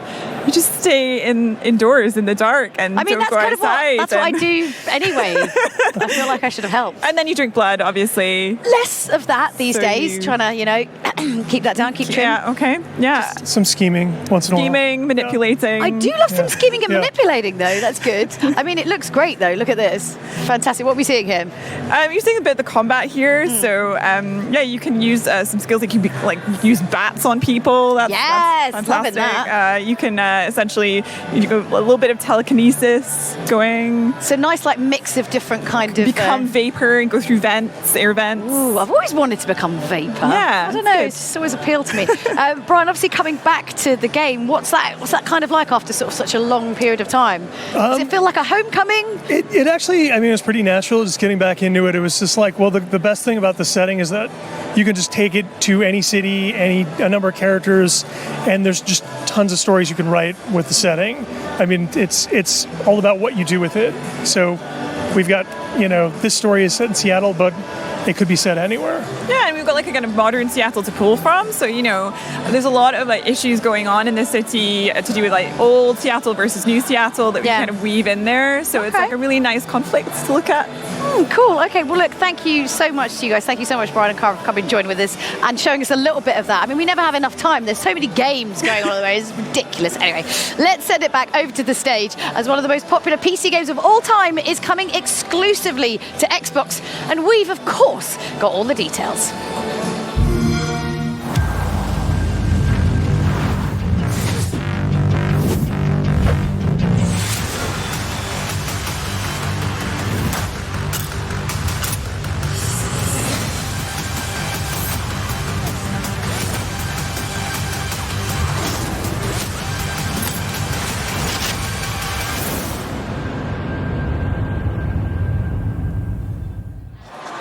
Joining me now, Sorobu and Jinwoo Young from Smilegate and Nico Beery from Microsoft Global Games Publishing. Gentlemen, welcome to the show. Thanks, Larry. Okay, thank you. Now, Mr. Boo, 650 million players. That is staggering. That's double the population of the United States. Tell us about Crossfire. I can't get my head around this game. 크로스파이어는 지난 10년 동안 아시아에서 많은 사랑을 받아왔고요. 개발사로서 콘솔 시장에 도전하는 것은 어떻게 보면 당연한 목표고 또 꿈이기도 했어요. 하지만 많은 준비가 필요하다고 생각을 했고 그 준비가 지금 현재 되어 있다고 저희는 판단을 했어요. 그러한 사실을 MS 엑스박스 팀과 같이 훌륭한 파트너와 함께 발표하게 돼서 기분이 되게 좋습니다. Okay, over the past decade, Crossfire has achieved quite a lot. Even so, launching a game in Western console market has been always our dream goal as a great developer. But we felt that we need a lot of preparation to accomplish that. Now we believe we are ready, and we wanted to announce this with our great partner, Microsoft Xbox. Nico, this is the first time Crossfire is coming to consoles and Xbox, and I know we're working closely with Smilegate to make this happen. What does the partnership mean? Well, we're incredibly excited to partner with Smilegate Entertainment. They've been working on this incredibly tight, competitive multiplayer experience for over a decade. Like, it is massive. Yeah. And they're taking this experience that they know very well, and they're blowing it out with a ton of new content as they bring it over to the West in Crossfire X. We're excited that this deep partnership really gets us connected to the incredibly smart people within the Xbox organization that can help optimize and really get the best experience that we can to our Xbox players. Also, a huge amount of support from our friends at Game Pass. Yeah, that sounds like a lot of fun. Mr. Brew, there's over 10 years of content Crossfire content in the game here. We got numerous maps and game modes. Can you talk about what will make the jump to Xbox? 크로스파이어 X는 언리얼 4로 개발이 되고 있고요. 하이엔드 게임에 걸맞게 하이 테크놀로지들이 탑재될 예정이에요. 컨텐츠 구성은 크게 말씀드리면 기존 팬들이 사랑했던 컨텐츠들을 혁신적으로 업그레이드해서 탑재를 할 거고, 또 콘솔 유저들에게 환영받을 수 있는 콘솔 전용 컨텐츠들도 많이 탑재할 예정이에요. 확실하게 말씀드릴 수 있는 건 크로스파이어 X는 전체적인 구성이 많은 선택지를 여러분들에게 제공을 할 거예요. 더 자세한 정보는 수개월 내에 인게임 정보로 여러분들에게 소개를 하겠습니다. So we are developing Crossfire X on Unreal Engine 4, which will be very high-end and contains all the high-tech. And it contains some of our favorite and memorable contents from history-making Crossfire, and also all brand-new contents that are specially designed for only just for this game. And that's why we are very confident that this will bring you the most amazing and family game experience at the same time. So let me add some more details about what I meant by that. So we have classic PvP mode that most of the players will be familiar with, and Crossfire X is unique PvP mode, which leads you to more immersive gameplay than ever before. And on top of that, we have a single-player campaign mode that you can play. Actually, we didn't forget about the Battle Royale mode either. So we have this awesome Battle Royale mode, which is looking very unique and great fun to play in a way of Crossfire X. So as you can see now, we have a lot of contents to choose from. So in a few months' time, we are going to show you a bit more about our game. So I think that's definitely something to look for. Great, thank you very much. Now, Nico, obvious question, when will we get to see more of Crossfire X? Look, it's just the beginning, Larry. I know people are super excited. We're going to have a ton more to share at XO19, our roadmap, more about game modes, as well as our unique content that we'll be offering our Game Pass members. Thank you so much, gentlemen. Thank you so much for joining me today. Hey, all right. All right, let's send it over to Tina Summerford, who's on the floor with Katie Jo Wright from the Gaming for Everyone team. All right, I'm joined by Katie Jo, the lead for Gaming for Everyone. So I know you were watching the briefing yesterday in the stands like all of us, losing your mind. And Phil called out Gaming for Everyone. What does that moment mean to you? It was absolutely awesome. It was absolutely awesome because Gaming for Everyone is really about those 2 billion gamers that he also talked about, is that whenever any of those 2 billion gamers come to Xbox, that they can find the kind of fun that they're looking for that day via the content or on the device that they're on, or even finding the community that they're looking for. Well, speaking of content, it was a ton of it. What are a couple of moments that resonated with you? So just the sheer diversity of content that was shown on stage yesterday was so awesome to see. But then my personal favorite was Gears of War 5 with Kate. Like, I kind of want to change my name to Kate now. It's no longer Katie Jo. But just because, first off, that she's the lead character, but that she is so badass in her character. So that's just, it's so exciting to see. And I can't wait to play it. And I know we were talking a little bit about Hellblade too. You had a chance to play that on Project X Cloud. Yes, that was so awesome to be able to play that game, and it felt exactly the way that I played it on console, playing it on that Android device via Project X Cloud. So that was so cool. And just that game in general is so awesome to me because the way that they approach a topic like mental health in such a compelling and empowering way, like Ninja Theory just outdid themselves with that Nailed one. it. Nailed it. So Gamers Outreach is happening here at E3. What is that? Yeah, so Gamers Outreach is actually a nonprofit organization that we worked with and through FanFest. And so we're 100% of the ticket proceeds that we raise goes to Gamers Outreach, which is an organization that puts gaming carts in children's hospitals across the U.S. And actually, I just learned yesterday they're in Canada now too. Yeah. But so they're putting gaming carts in hospitals so that kids that are there for an extended stay can still have that sense of normalcy through play while they're really focusing on healing. I love working with you on Gaming for Everyone. You do fantastic work. Where can people find out more? So on xbox.com/foreveryone, it's a new page that we just launched, but we'll really be sharing our stories about how we're making gaming more inclusive for all, accessible for all, and safer for all. And so we'll be updating with content updates that we have and services, and then also updates from our G4E communities. And your last stop is not here. You're going to be on Mixer tomorrow, so tune in to Katie Jo on Mixer tomorrow. Yes. Back to the stage. All right, see ya.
Who are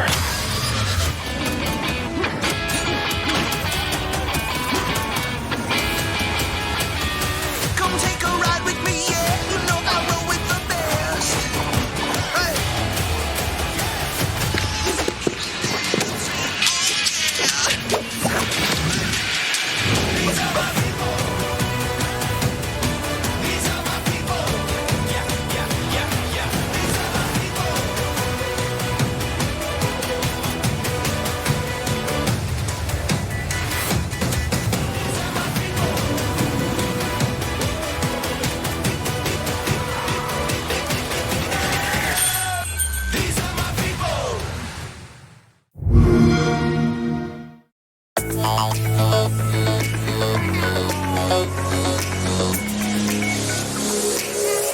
Now here's the guy that helps us get all of those games. Chris Charla from ID at Xbox is here. Welcome to the show, neighbor. How's it going? We live in the same neighborhood. Shout out to the 98103. So tell me, we just saw a ton of games. Like, what has jumped out at you here during that huge montage and all of the ID presence? Well, it's been awesome just seeing all those games. I mean, on that montage itself, I think like Totem Teller, Death Static Drive, Blazing Chrome, like those kind of games just like, to me, are just like, holy cow.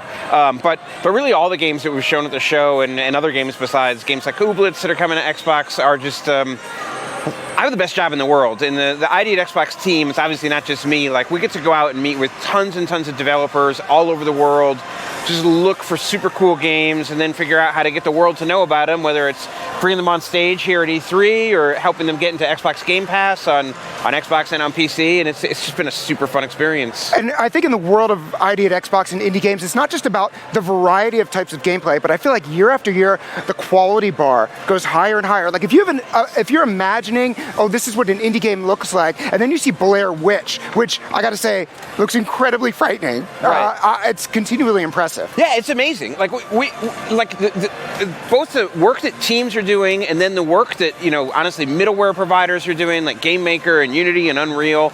Like, what a group of, 5 or 6 dedicated men and women can do today that versus 5 years ago, 10 years ago, it's like ridiculous. So the quality bar just keeps going up, and then the innovation just from gameplay and crazy ideas also keeps going up. It's just an awesome time to be in games. Talk about what it's like working with these groups. Some of them are bringing their first game ever to market on Xbox. It's awesome. So, we get to work with pros. We get to work with like people who've been around or maybe left big studios and started things. That's always super fun. But what's really amazing is getting to work with people where it's their first game, or and I get letters from developers and that say like, hey, I've never made a game before. I always wanted to be in games, and finally I decided to like take the plunge, and I did it, and I worked, like a year, and I finally shipped my game, and and it's just like getting to see that, like getting to kind of be part of the behind the scenes of that, like of seeing people who have these great ideas, like put in all the hard work, and it takes a ton of hard work to ship a game, to actually get it there and get it over the line, and then see success, whether it's Cuphead, which is crazy, or Gun World. There's just all different levels of success that people have, and it's just like so. I just sound like I'm bragging, so I apologize. But it's so like gratifying and just fulfilling to get to just be a small part of that. And I know I speak for the whole team when I say that. Like, it's just like we're all charged up to go to work every day. So you're meeting these folks, these folks, but I think some of you, maybe you're not familiar with some of these developers. But the good thing is that we featured 21 games that if you're an Xbox Game Pass member, like, you're going to be able to play these. And these are coming to Xbox Game Pass for PC as well. Now, one of the titles we featured was the Lord of the Rings living card game from Asmodee. They've got some more stuff on the way, don't they? Yeah, Asmodee. A lot of people don't know the name, but if you go to the game store and look at all the boxes, you will know who they are. So they're doing a couple new games that they're going to be bringing to Xbox. One is Pandemic, based on the famous board game, and the other is Munchkin, which if you're like a hardcore nerd, you definitely know Munchkin. And they've taken the Munchkin IP and done something different with it. And I think we are looking at Pandemic right now and Munchkin too. Like, just really, really cool looking, and trying to capture that same humor that the original card and board games have. Chris, you're an excitable guy. I feel like you're in your element here. Yeah. But what has really been, what titles have really jumped out at you that you're just really excited to bring to the Xbox fans? I mean, there's a ton. So I would say, some of the games we showed at the briefing, to me, just blew me away. Like, I have to say my favorite moment in the briefing, Keanu comes out, Cyberpunk, huge. Everything's going crazy, and you're kind of sitting there, and I know everybody's wondering, how do they follow this? How do you follow Keanu Reeves talking about the release date for Cyberpunk, and boom, Spiritfarer, which is a new announce of an incredibly thoughtful, low-key, hand-animated, beautiful game from Thunder Lotus. And to me, I loved that moment of the briefing because I was super glad that everybody got to see Spiritfarer and experience it, but that contrast shows the kind of diversity that we have on Xbox. And, obviously tons and tons of people are going to play Cyberpunk. People want to see Spiritfarer. Spiritfarer is going to be in Game Pass on PC and on console, so everyone's going to get a chance to experience it. And I just love that diversity. I love that we're in a game industry today in 2019 where we can have Cyberpunk followed by Spiritfarer, and people are going nuts for both of the games. And I love that you love games because you're bringing us a lot of great experiences. So thank you, Chris, for dropping by. I'll see you at the PTA meeting next week. Yep. Now, we've got more ID at Xbox titles to talk about, but for that, we've got to send it up to Graham in the balcony. Meeting, that's fantastic stuff. All right, everybody, I'm here with Tim from Rebellion. Now, you just announced Zombie Army 4 Dead War. Yep. Congratulations on the name, first of all. Thank you very much. Absolutely amazing. That's what it says on the tin. Absolutely. And we're going to show you gameplay for the very first time. So, Tim, you can talk us through this. What's new in the sequel? So, it's our follow-up to, as you guessed, Zombie Army Trilogy, which is a 1 to 4 player cooperative shooter set in World War II, an alternative version of World War II in which Hitler has raised the armies of the undead to, fight against the Allies. And it's very much a kind of a tongue-in-cheek horror shooter, and it's a huge amount of fun. And we've got loads of new stuff in the sequel. We've got new melee combat. You can do sliding tackles to take out the enemies. Nice. We've got upgrade paths for all the weapons and for the characters as well, perks and skills and things. So there's a lot more depth than we had in before in terms of what you can do in the game. Loads of really cool things like new enhanced kill cams, slow-mo bullet cams, trap cams. There's nothing better than seeing a group of zombies exploding in extreme slow motion. Right, I've always said that. And things like attachments that you can put on the weapon, so you've got electrified rifles and shotguns and things. Nice. It's a lot of fun. One of the things I've always loved about Zombie Army Trilogy is the co-op. Yeah. Right, playing with other people. Yeah. Have you made any changes to that? Well, we've pretty much enhanced every aspect of the game as far as we can. So fans of Sniper Elite 4 will be familiar with the feel of the ballistics and the gunplay and things. And so there's loads more detail in the gameplay, and the ways you can take out the zombies together are hugely enhanced. One of the interesting new quirks we put in is instead of having to wait for your buddies to heal you when you go down, which is obviously an established thing in co-op games, we've got one of the perks. You can actually revive yourself if you manage to just take out one of the zombies at the last minute while you're down. It adds an extra little frisson of tension to the game. And tell us about the state of the world in Dead War. So what are some of the environments we're going to see? So we are set in and around Italy, southern Europe. We're venturing in other areas around the Mediterranean. So the footage you're seeing here is from the first level in the game, which is in Milan, and a train station. And everything kind of kicks off again at this point. You may have seen a glimpse of our flamethrower heavy there. We've got a whole bunch of new enemies in the game, of which the flamethrower heavy is a is a particularly formidable one, and one of the big differences in the sequel is, like, not only do you have to take down these enemies, but when you finally do, you get to pick up their weapons as well and deal with them. So, like, a flamethrower, horde of zombies. It's the perfect combination, let's be honest. It's a happy moment. All right, Tim, thank you so much for coming by and showing it. My pleasure. Let's send over to Jeff for another game that features some more very bitey foes. All right, Graham, you know how it is with zombies. You think it's over, and then you turn around, and there's more. Can't be too safe. Okay, when we're talking State of Decay, Wonder Russell always joins us from Undead Labs. You're the developer of State of Decay, and yesterday you revealed a brand new expansion for the game with a really cool trailer. I would say it was the best one in the series, but the environment looks pretty familiar. Absolutely. Heartland is our biggest expansion yet.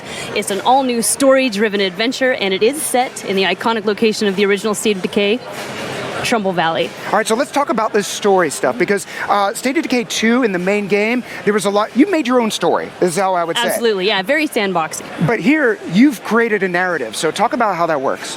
Right, so it definitely is at its core. It's narrative-driven with storylines that have branching paths. So players will start with one of two sets of surviving characters. You can play as Quincy. He's an ex-con who's now a member of the network. I respect that he's still wearing the tie during the apocalypse. Yeah, absolutely. He's got to look sharp. Yeah. Oh, yeah. And or you can play as Larice, who's the long-lost daughter of Mickey Wilkerson, who also features in Heartland, and she's accompanied by her aunt Fiona. So both starting survivors have about 8 hours of gameplay in their story arc when it's in the Gauntlet.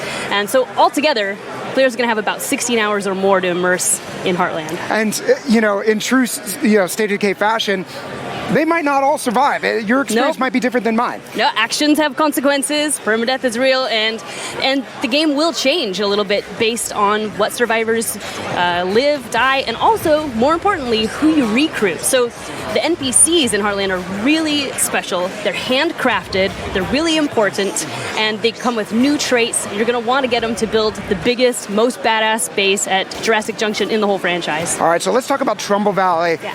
This isn't your father's Trumbull Valley. You didn't just drop this story into the existing Year 1 Survival This isn't Edition map. Sasquatch's Trumbull Valley anymore. Oh, all right, so tell us about what you've done to Trumbull Valley. 18 months has elapsed, and things are a lot different.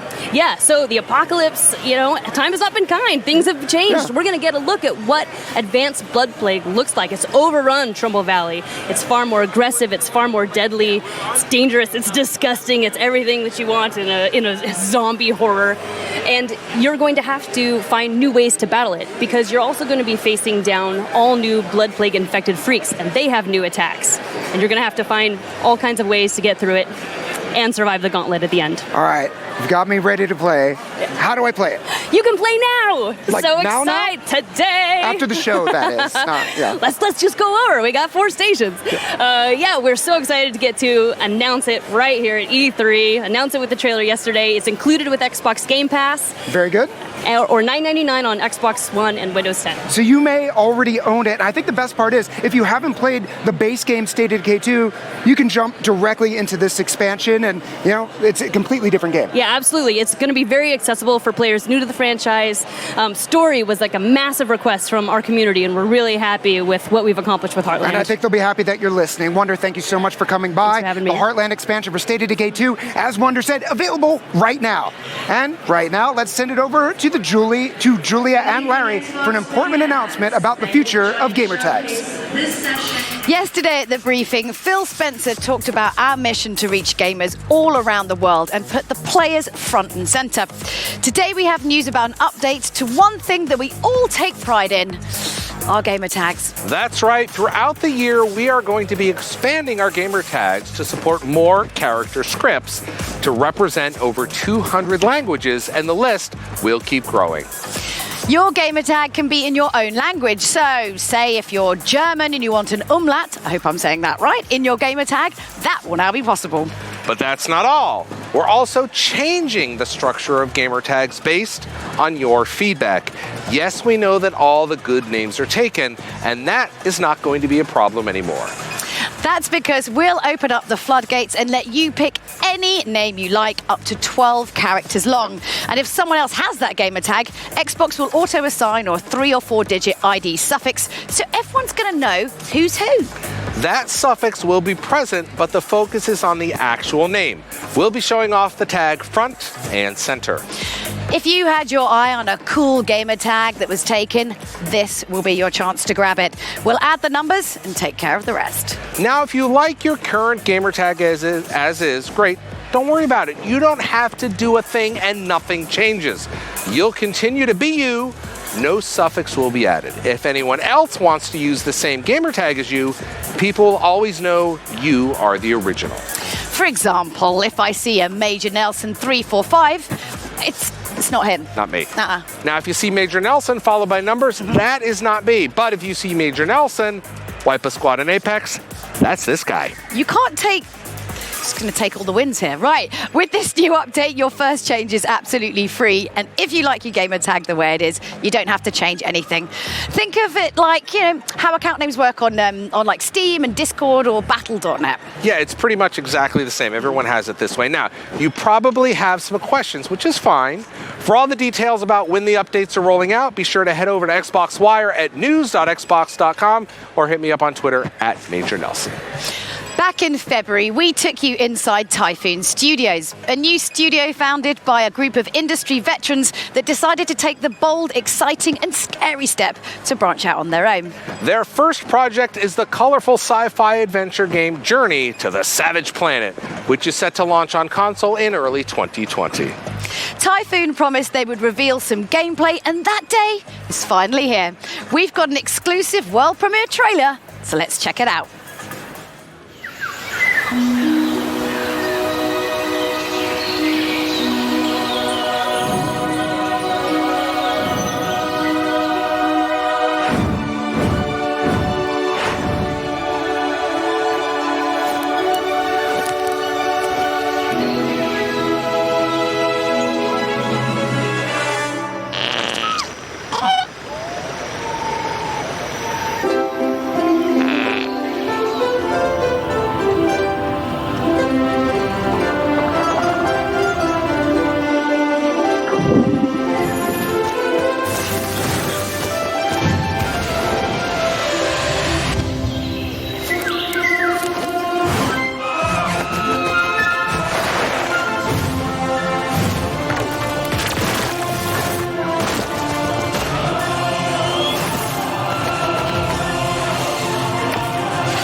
In just a few minutes, the newest member of the Xbox Game Studios family will be joining us. That's right, Double Fine's Tim Schafer is coming by with Psychonauts 2. I'm so excited about the Schafe being brought into the fold. It's great.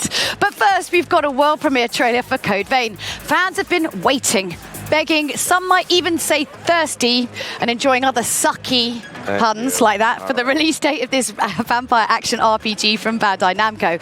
At long last, the wait is over. It seems everyone, everywhere is thirsty.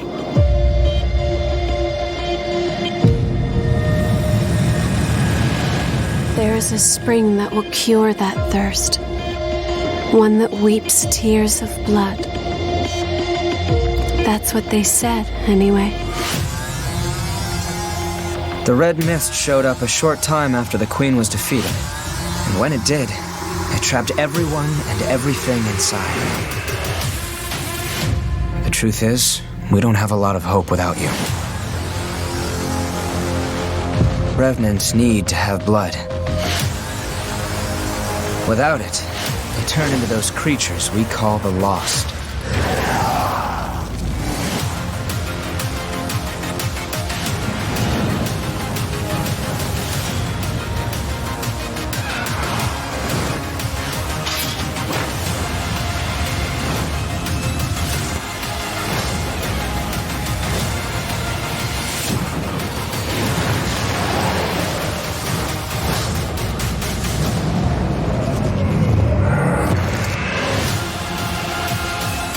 Eat or be eaten.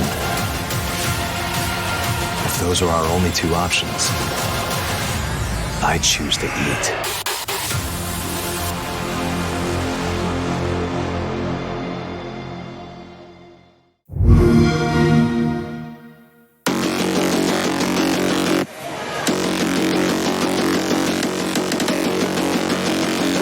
There you go, Code Vein arriving September 27th, and I, for one, can't wait. Now, last year, we announced 7 teams would be joining the Xbox Game Studios family, and this week, another very special one was welcomed into the fold, Double Fine Productions, and I am very honored to be joined by the founder and CEO of Double Fine, Tim Schafer, and I hear you're ready to work on Excel.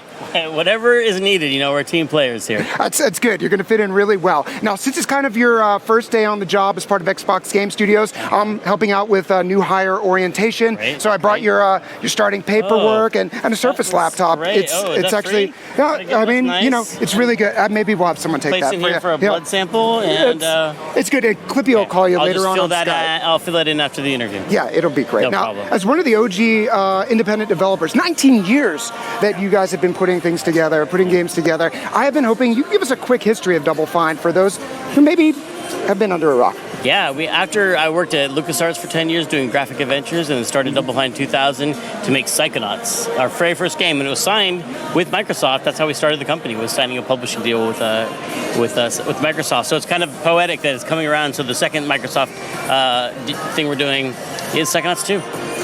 So as I first found out about this deal, I was thinking about your past library, and personally, stacking is one of my favorite games. I love Costume Quest. My kid is playing Gang Beasts. There's people who Psychonauts is one of their favorite games, or Brutal Legend, and I feel like if there's a theme to Double Fine's games, it's that there is no theme. So and I was just wondering, what's exciting you guys right now in the industry, and where do you think you'd want to take things?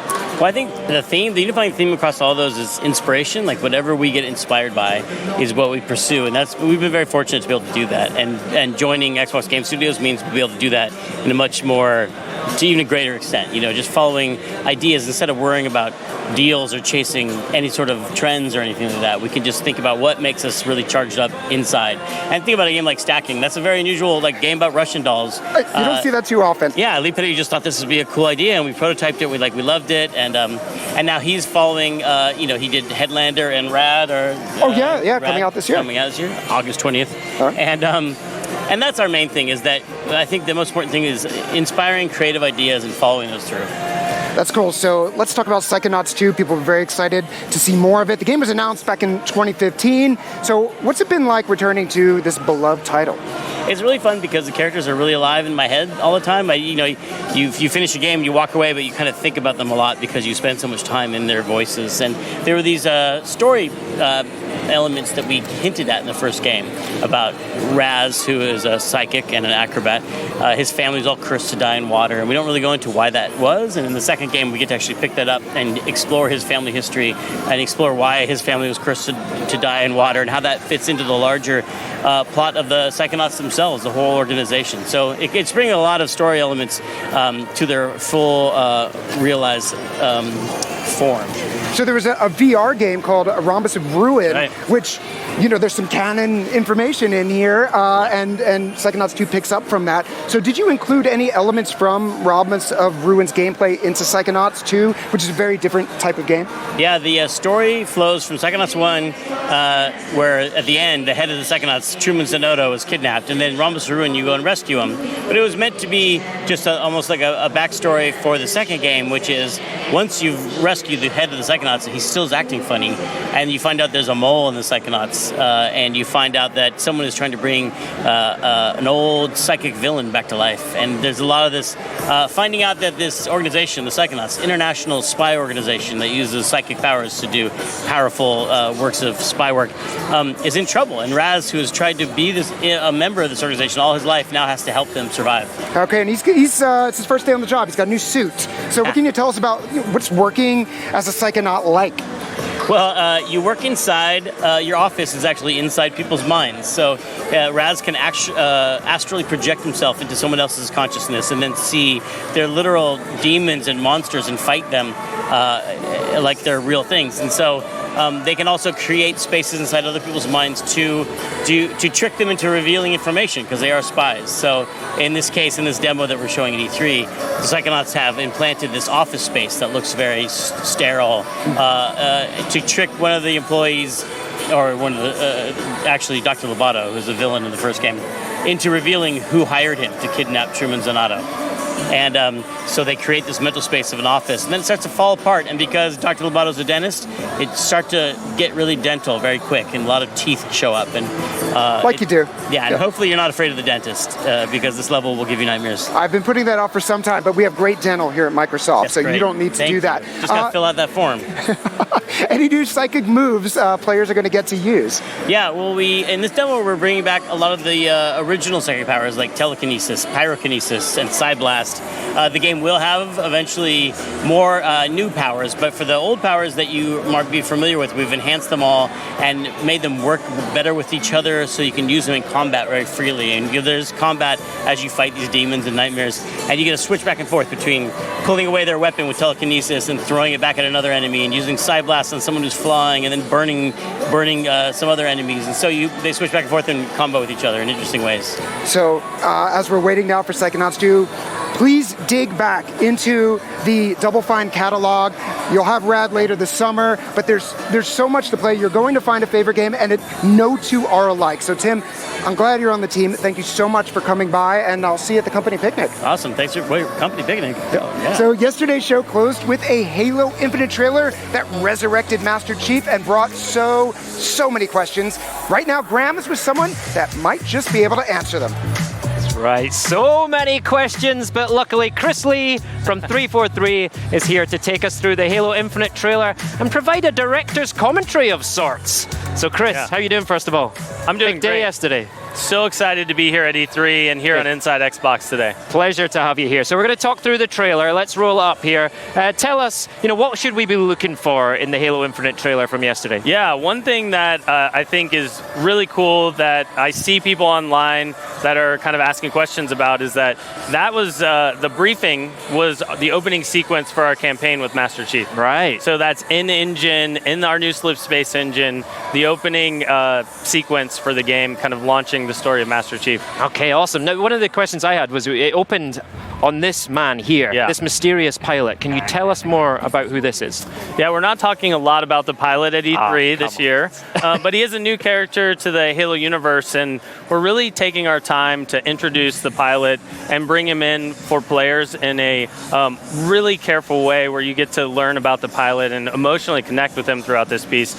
You'll be seeing the pilot more in Halo Infinite. And tell us about that moment. It's like a really iconic moment where he wipes the screen and Master Chief's floating out there. Can you give us some more context about what's going on there? Yeah, that moment when the pilot is kind of at his lowest of low. Right. He's watching the hologram, kind of saying goodbye to his family, probably thinking that he's breathing his last breaths. He hears this signal, and he runs to that window, and then trying to get him on comms, he can't understand why this UNSC friendly isn't responding, wipes the glass, and it's been amazing to see that reveal of Master Chief and how both that was an amazing moment at the show, and how our fans have kind of taken that and put their own creativity into it after the fact all over the internet. All right. I want to go back to you saying that was in-game engine footage that we were seeing. So, what's the community been asking you, and how do you want to respond to some of that question? Yeah, so we debuted the Slip Space trailer last year,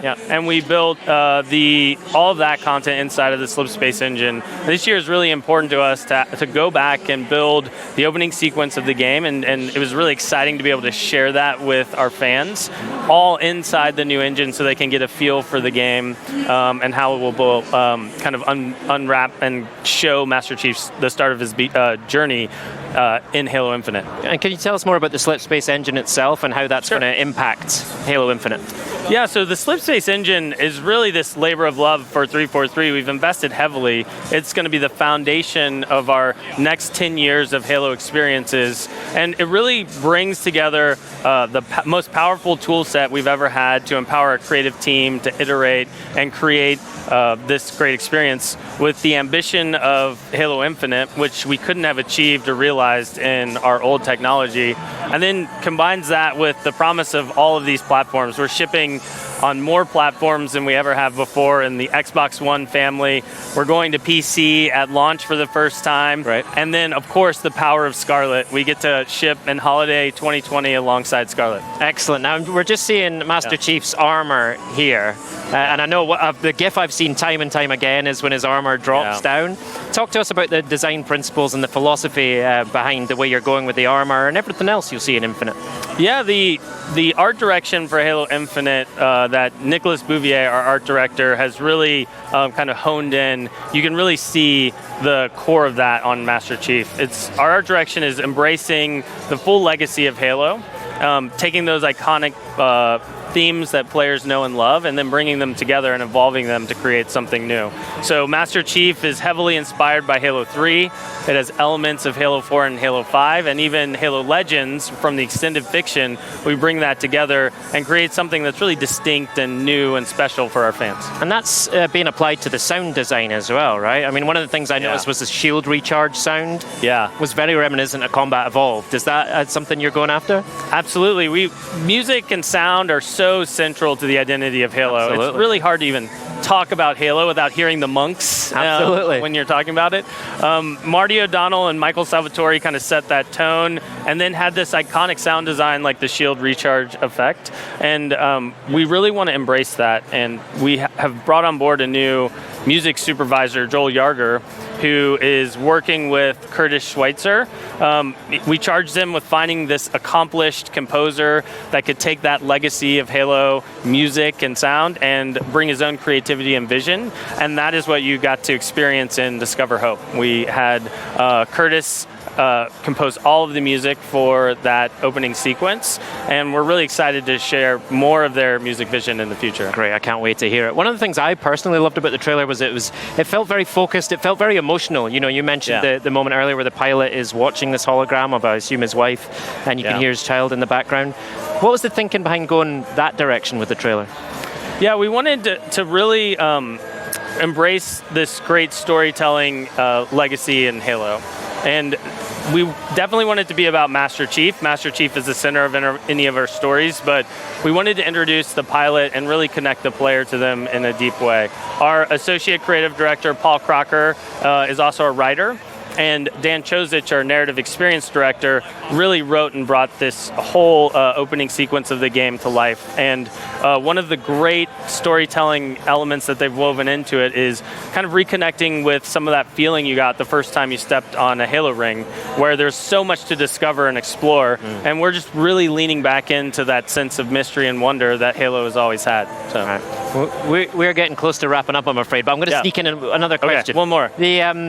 Tell us about the end of the trailer. It ends on a bit of a cliffhanger. Can you tell us about, I know you're probably not going to be able to tell us what's next, but tell us about the motivation of Master Chief at that point. You know, what happens next? We're definitely going to leave some of that shrouded in that sense of mystery and wonder, leave players with some questions, but that was a really important part of the trailer where Master Chief is going into a very Forerunner environment to kind of reconnect. All right, good to know. All right, and just very quickly, finally, what was it like being in the theater and hearing the fan reaction in the moment? Oh, it was amazing in the theater. It's at 343, we always really are motivated to build great things for our fans, and we spend a lot of time working on these experiences and this content to bring it to life.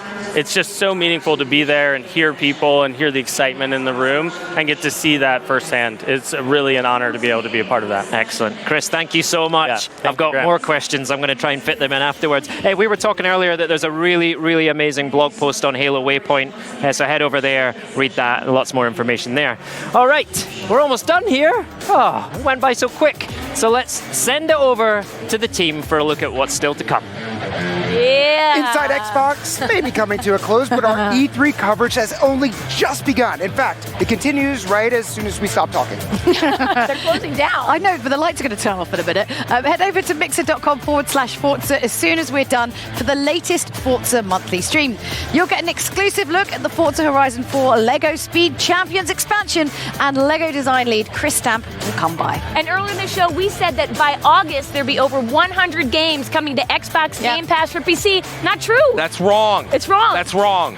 It's today. In most beta markets, it's today. Right so now, check that out. access to over 100 games. It's All right, and then when E3 officially kicks off on Tuesday, the Mixer Dome will go online. So go check it out. Mixer at E3 Live has the show's biggest games, Apex Legends tournaments, special guests, giveaways, and so much more. Head over to e3.mixer.com for all of the details. For our next episode of Inside Xbox, we're heading to one of my favorite places. Oh, yes. Cologne, Germany. Yeah. For Gamescom 2019. As promised, we'll have the first ever gameplay of Gears 5 Horde Mode. And we'll also have Curryburst, because I can't wait for that. And ticketing for XO19 in swinging London town. Did I do that right, Julia? No, no one sounds like that. I did it right. Not true. Not true. So we're going to be opening up those tickets very soon. You can find out more on news.xbox.com. Xbox's Twitter, at Major Nelson. He's right here. Hey. And Raven is because they also have those in England. I've seen it on TV. So thank you so much for watching. Thank you for watching. Goodbye, everybody. Bye. See you next time. Make it.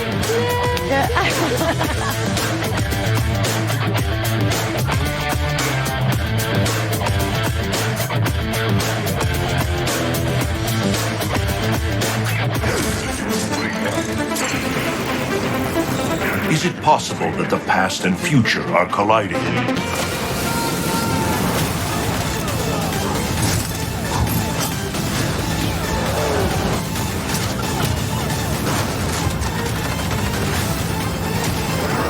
Let the new era begin. Rated M for mature.